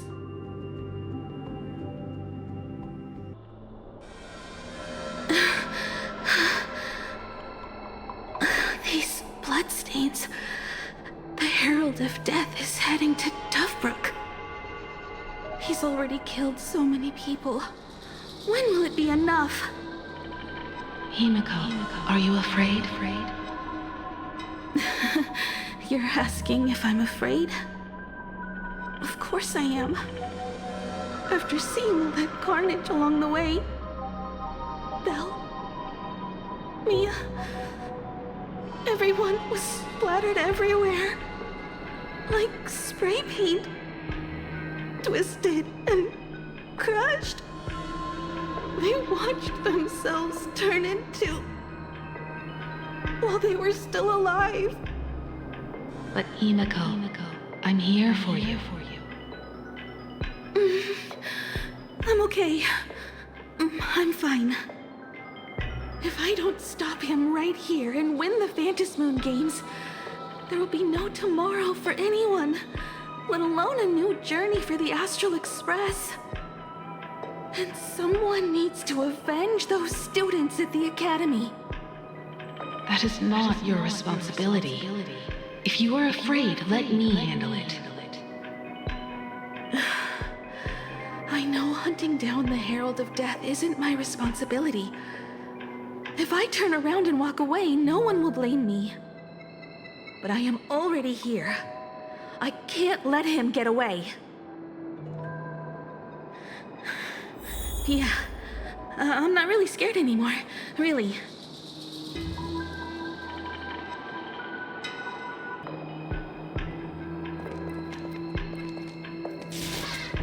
The suppression squad sent by the Department of Aberration Defense. They're all gone. Completely wiped out. They struggled through the pain as the Herald of Death dragged and smeared them across the ground. But these stains... Is he really so far gone that he's using himself as paint? Even so, he still managed to break through the blockade ahead. That's terrifying. To take down a monster like him, you need a single perfect strike. Overwhelm him before he can even react. I think I've got it. But first, I need to buy some time. Let me handle that for you. All right. But buying time is easier said than done. It's too narrow here. We need more room. The best bet is to pin the Herald down on that bridge. I'll take all the wish power I've gathered since the Phantasmoon became full, and use it as fuel to paint it into existence. The sheer destructive force unleashed from creating a massive object will break him and leave him completely incapacitated. But by doing this, even if we defeat him, you would be giving up any hope of winning the Phantasmoon Games. Yeah. By burning all the wish power, I will be forfeiting my victory. But even if I did win the games and restart the Express, what would happen to this city? To my friends, my teachers, and everyone else? Where would they have left to go? To set the Express in motion with Aha's power, while standing by as innocent people are slaughtered by monsters? To soar into the stars while turning a deaf ear to the screams on the ground? Someone who does that has no right to call themselves a nameless. I knew I should have stuffed an orbital cannon or a molecular saw into the case, using that bigger on the inside Trailblaze tech, just like the Astral Express. Remember that for the future, then. Right. When this is all over, I will have to give it a try. Another body. Don't run.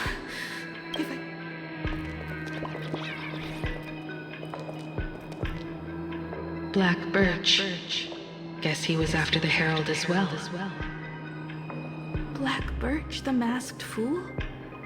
The one who turned Gotham City upside down not long ago? Only 2 supplicants are left in the games now. In other words, we are the last hope for victory over him. Just like those legends I grew up with. A hero confronting a monster to protect everyone. Now that responsibility falls to me. I will take him down. After that, I will repair the Express myself and see it fly over the horizon and break out of the atmosphere. What a beautiful sight that will be. Then consider this the first world to be saved before the journey on the Express begins. The very first stop, then? It'll certainly be quite memorable. The stench. It's about time. So exquisite! These flowers blooming in Planarcadia! Ooh, I can hear them dancing at the tips of my nerves! What is that? You say this is not enough? Still not enough! I need more pigment! I will mix my colors with screams of terror and pray for the catecholamines to drown me! Department head, I shall show you the error of your ways! This flesh is the culmination of life! Its own king is right here!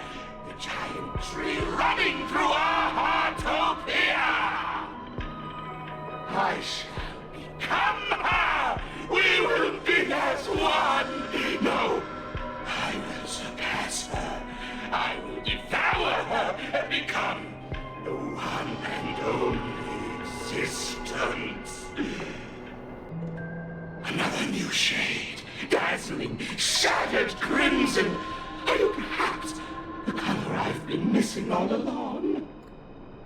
Step into this masterpiece! Become one with me and lay the final cornerstone for the future of human evolution!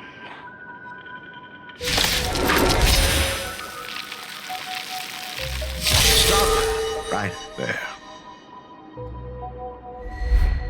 So, you actually conquered the Herald of Death and set the Astral Express in motion once more at the end of the Bloodstained Games. Himiko, I believe in your bravery. When confronted by death, you will undoubtedly choose to resist. But you were so frail and sickly. How could you possibly defeat the Herald of Death, who slaughtered every single supplicant? And how could you hope to repair such a massive, stranded express? Well, the answer is clear. It would be impossible for you. That is, unless you had another person helping you. Don't deny it yet. I've been tested by you enough along the way. So now, give your father a little room to breathe. While I was gathering your belongings, I found some of the manuscripts you left behind. There were 2 distinct sets of handwriting upon those pages. Every trace in that house proves that 2 people once shared a life there. Legend says that during the Canvas Age, the grand artist Whitebow painted his late daughter onto a scroll and breathed life into her. Just suppose, that my brilliant daughter created a likeness of herself, a self-portrait so perfect that it breathed and moved with her. If that is the truth, then every mystery is explained. During that night of the Bloodstained Games, a girl at death's door and an imaginary she created followed the trail of the Herald of Death all the way to Dovebrook. As a monster bearing Shuhu's flesh and a supplicant lost to madness, Marcus and Tali defeated the pair before him without lifting a finger. Driven by pure instinct, he slowly closed in on them. He intended to use their very lives as pigment to paint a new bloody blue. Little did he know that he was walking straight into a trap of their design. The moment he drew near, a massive iron fist was imaginated from the sky above. It crashed down and crushed into dust. It was the night of July 22nd, 1984, of the Arcadian calendar. A colossal shockwave radiating from Dovebrook District shook the earth. As the dust settled, a strange urban legend found its way into every corner of the world. Over 10,000 sightings reported a giant arm descending from the sky that evening. In the hours that followed, the Department of Aberration Defense confirmed that the Herald of Death was completely incapacitated. Theories were endless. Was it a divine act by Yaha? Or a weapon built by the IPC? No one knew for sure. Yet the silhouette of that giant remained etched in every mind as a testament to heroism. It was just an arm. Yet beneath the brush of a girl who yearned for the stars, it became an extension of humanity's reach.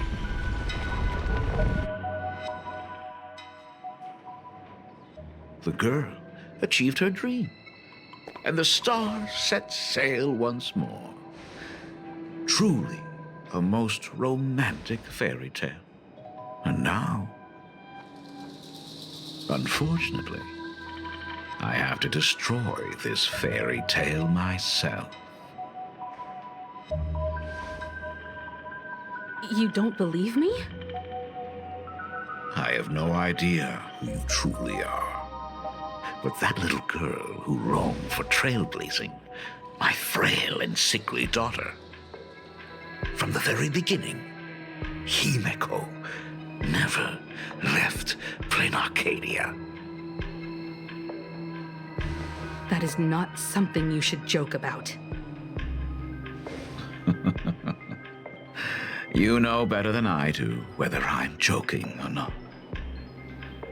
By the way, things outside aren't looking good. The Arcadia is drowning in problems. Is it really wise to stay here instead of helping the younger crew members? Those kids are all grown up now. They can handle their mission. And as for myself, I am staying right here to deal with the biggest problem of all.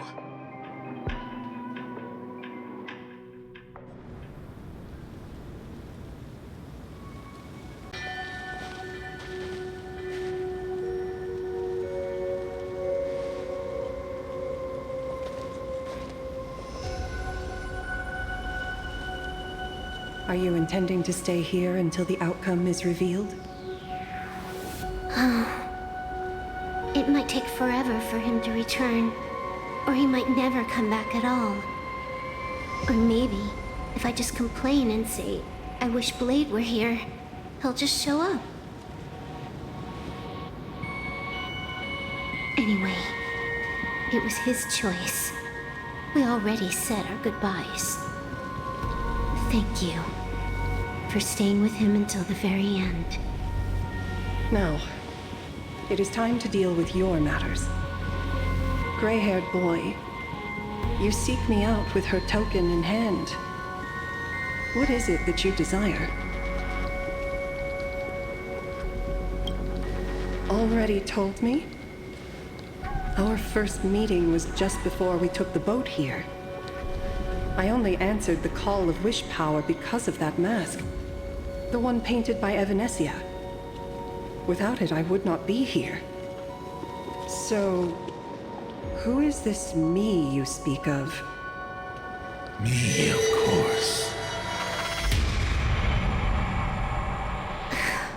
Not you again. A meanie will always be a meanie.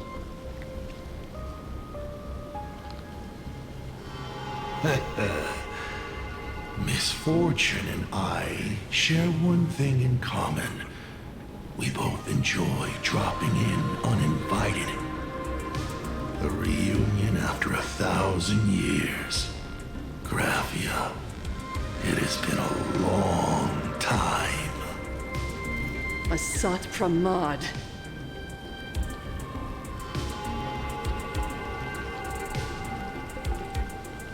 Back at Inkford Hermitage, what you heard was only half the story.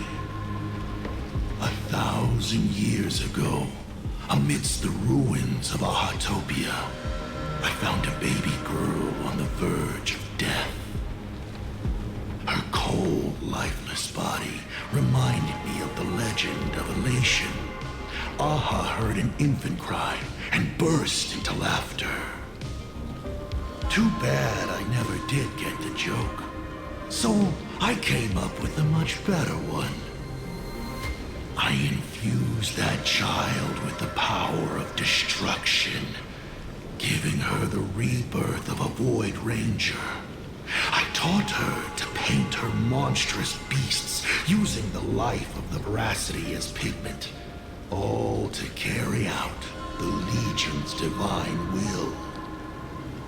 Graphia, your name was your commission, to paint the world and carve a trace of our lasting glory just before the world meets its destruction. You were doing so well, right up until you saw that express crash. It gave you ideas, Graphia. Unrealistic, foolish ideas. Since that day, I have had nothing to do with you or your destruction. Your failure began the moment you tried to destroy the Express. All you did was turn the spirit of the Nameless into a rallying cry for rebellion. I took the power you forced upon me and used it to save the innocent. You commanded me to record the end of worlds, but instead, I created a sanctuary. So, you think putting on a human mask makes you one of the Trailblazers? How amusing. Look at yourselves. That weathering curse is still eating away at you and your kin. It is the inescapable price for being a child of destruction who dares to betray her fate. World and canvas, a total disaster. Yet you still try to dress it up as a victory. Do you know why I haven't spared Ahatopia a single glance for an entire millennium? Because you bore me. But now, things have changed. Someone far more interesting than you has returned. And unlike you, she is the real deal. A genuine Nameless. That is why I have returned. Simply to tell you all this. Himiko? I've had my fill of this drama. Now, I'm dying to see how your face handles my fist. For 1,000 years, I have painted them over and over again. Every innocent life you extinguished during the Sind-Earth Age. Tell me, Asat Pramad, are you prepared to face their fury? I have more important things to do than linger here. But this little parting gift of yours? Why not let them have a taste instead? Come forth. Demonstrate your defiance.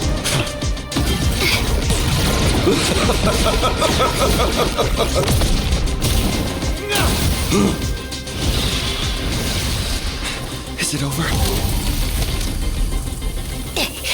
Watch out! Pity. Such a clean strike. But the odds of success are 0.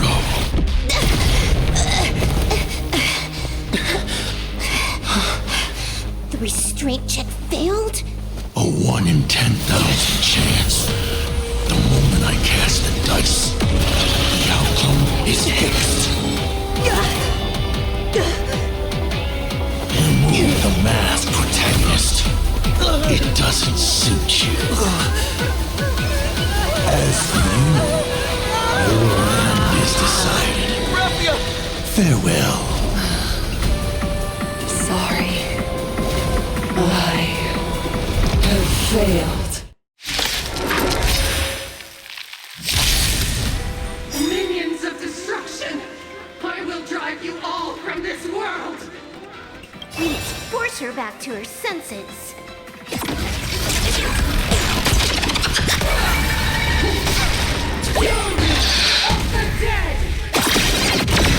Have to go full force? Of course not. That is exactly what that meanie wants.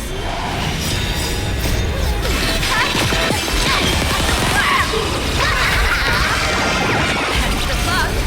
An explosive start. Wipe him out.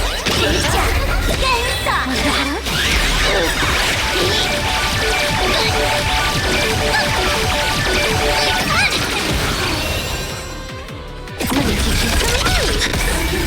This next round,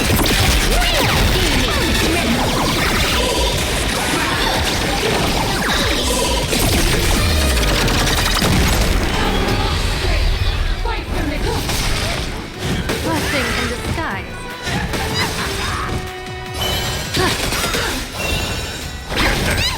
People always observe the heavens with my divinations. Shadow, don't thank me.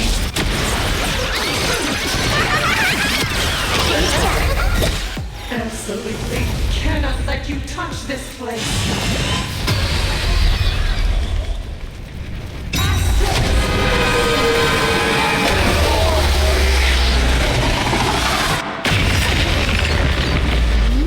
finish this fast and catch up to Asat Pramad. Looks like I have to use level 999 one more time. No need for that. If a sword is needed, let it be mine.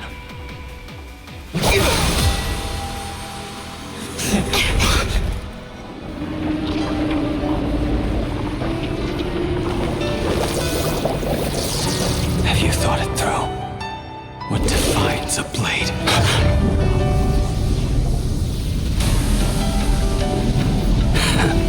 The sharpness that endures, after all has worn away.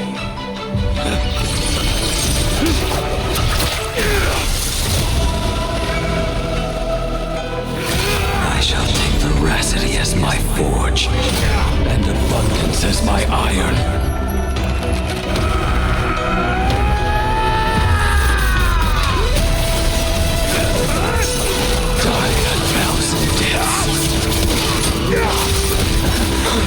Tempered into a blade!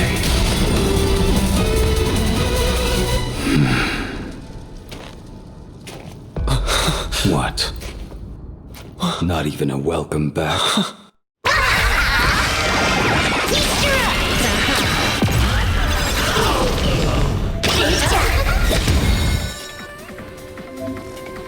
You will serve as the tempering fire!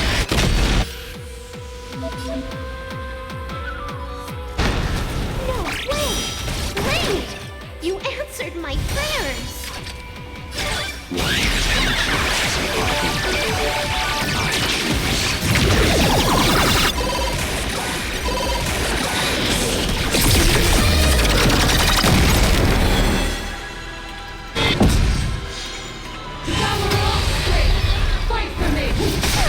What happened to her? This is Asat Pramad's handiwork. We have to bring her to her senses first. Serve as the tempering fire!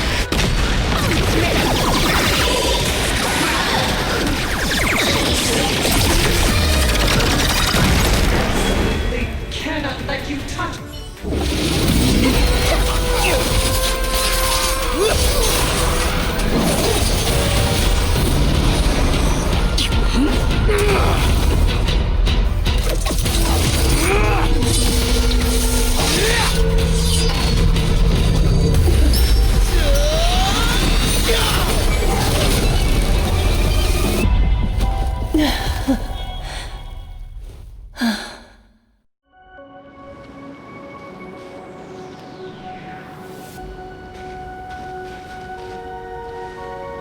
I hope I am not too late. Are you kidding? Your timing is impeccable, Blady. But isn't this a bit much? How did you even change outfits? What happened down there? I used the Leviathan's maw to imprison Shuho. But that doesn't matter. What matters is that you made it out alive and got the job done. Not yet. I have made a decision. This time, I will stay and become a supplicant. I am joining the Phantasmoon Games.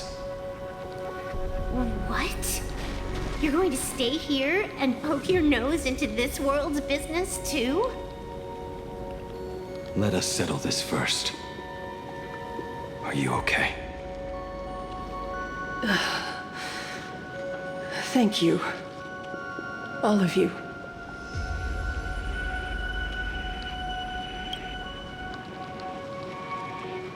I will do everything I can to help you. As long as the canvas remains, Asat Pramad cannot kill me. You have fulfilled what Evanescia entrusted to you. It was all me.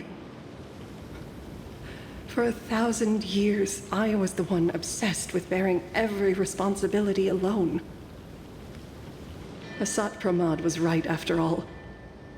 I have been a ghost of 1,000 years past, arrogant enough to think my seal over the world and canvas was unbreakable. I really believed that accumulated wish power would be enough to strike him down when he returned.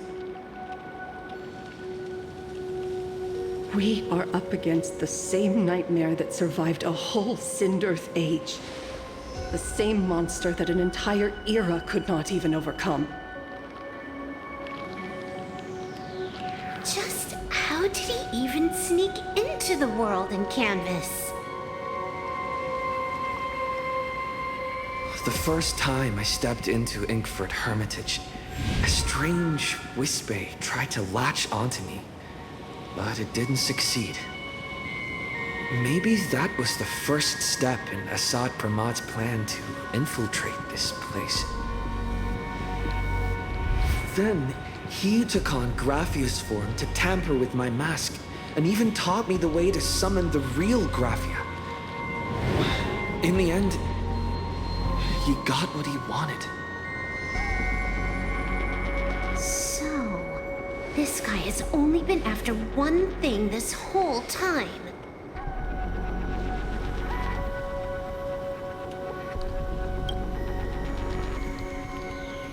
And to awaken the husk of the Voracity, we need to leave this place as soon as possible.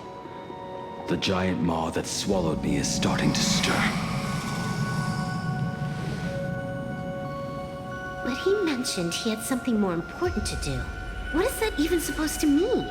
He has so much on his plate, no way he can split himself into pieces and handle everything at once, right?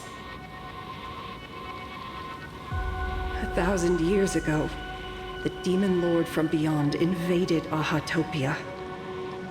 The power he unleashed was beyond all comprehension. He could appear in places thousands of miles apart at the exact same time, as if he possessed countless incarnations.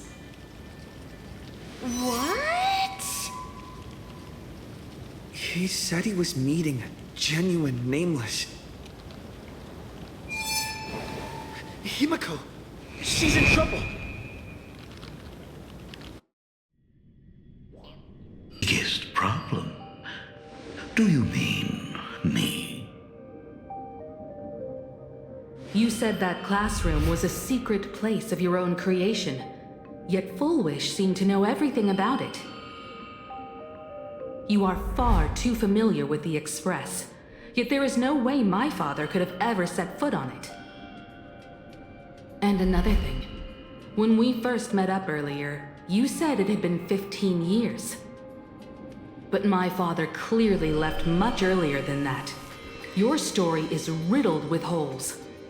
Or rather, you never even intended to pretend. You are the only person I can never seem to lie to. And about that last point, it was just a slip of the tongue. Stop this pathetic act. You are not him. You who dare to impersonate my father, show your true self. it seems our pleasant little father-daughter chat has come to an end. Buying time, keeping me pinned down. Oh, you played your part well along the way. If I proved to be more dangerous than anticipated, you would be right there to shield your companions. But, Navigator, you still overlooked one possibility, the most fatal one of all. Why don't you try to guess at what exact point did I take Ryusuke's place?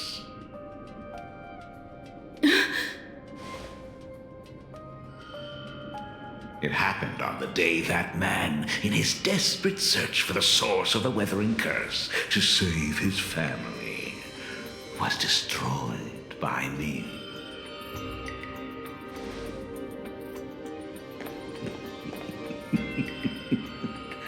That year, Himiko was 6. At her mother's funeral, she met her father for the first time. You are lying. I have told you only one lie in all these years, my dear daughter. Nice to meet you.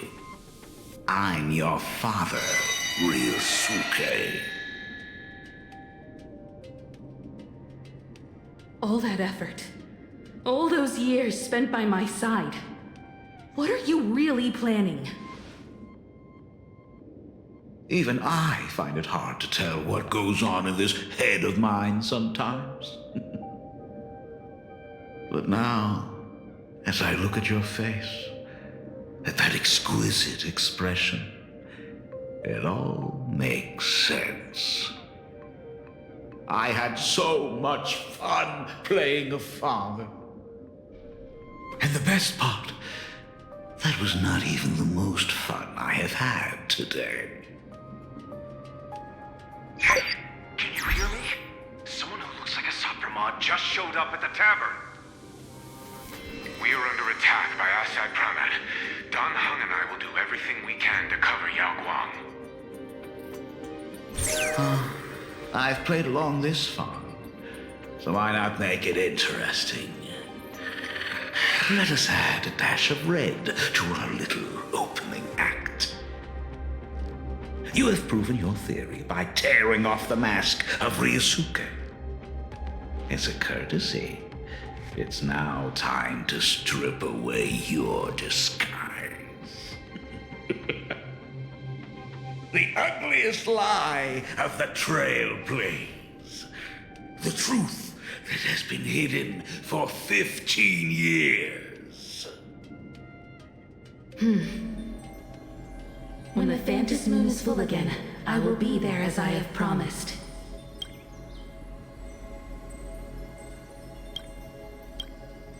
I will come back with so many stories to tell you.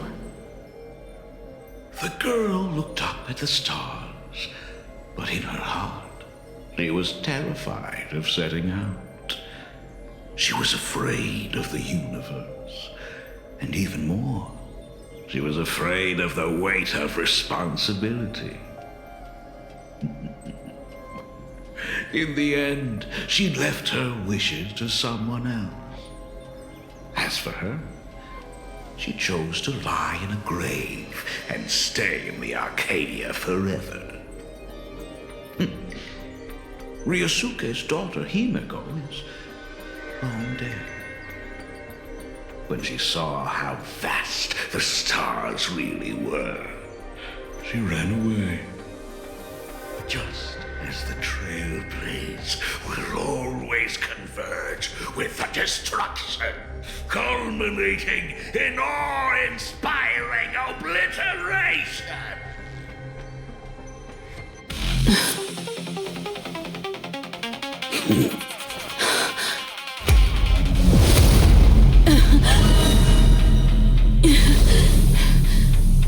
So, you really are a fake. Right back at you.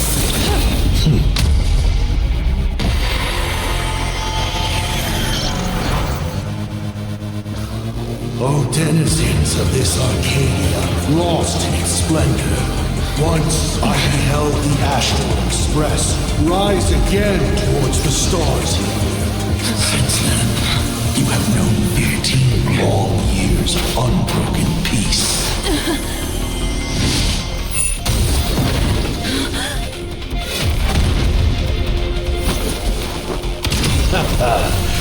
It's been a while, old friend.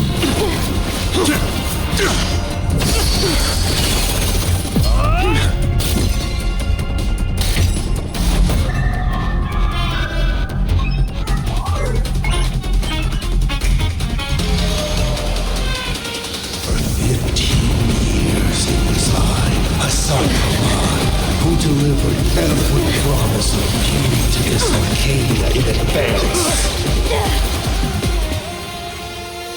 Now, please indulge in these long overdue surprises.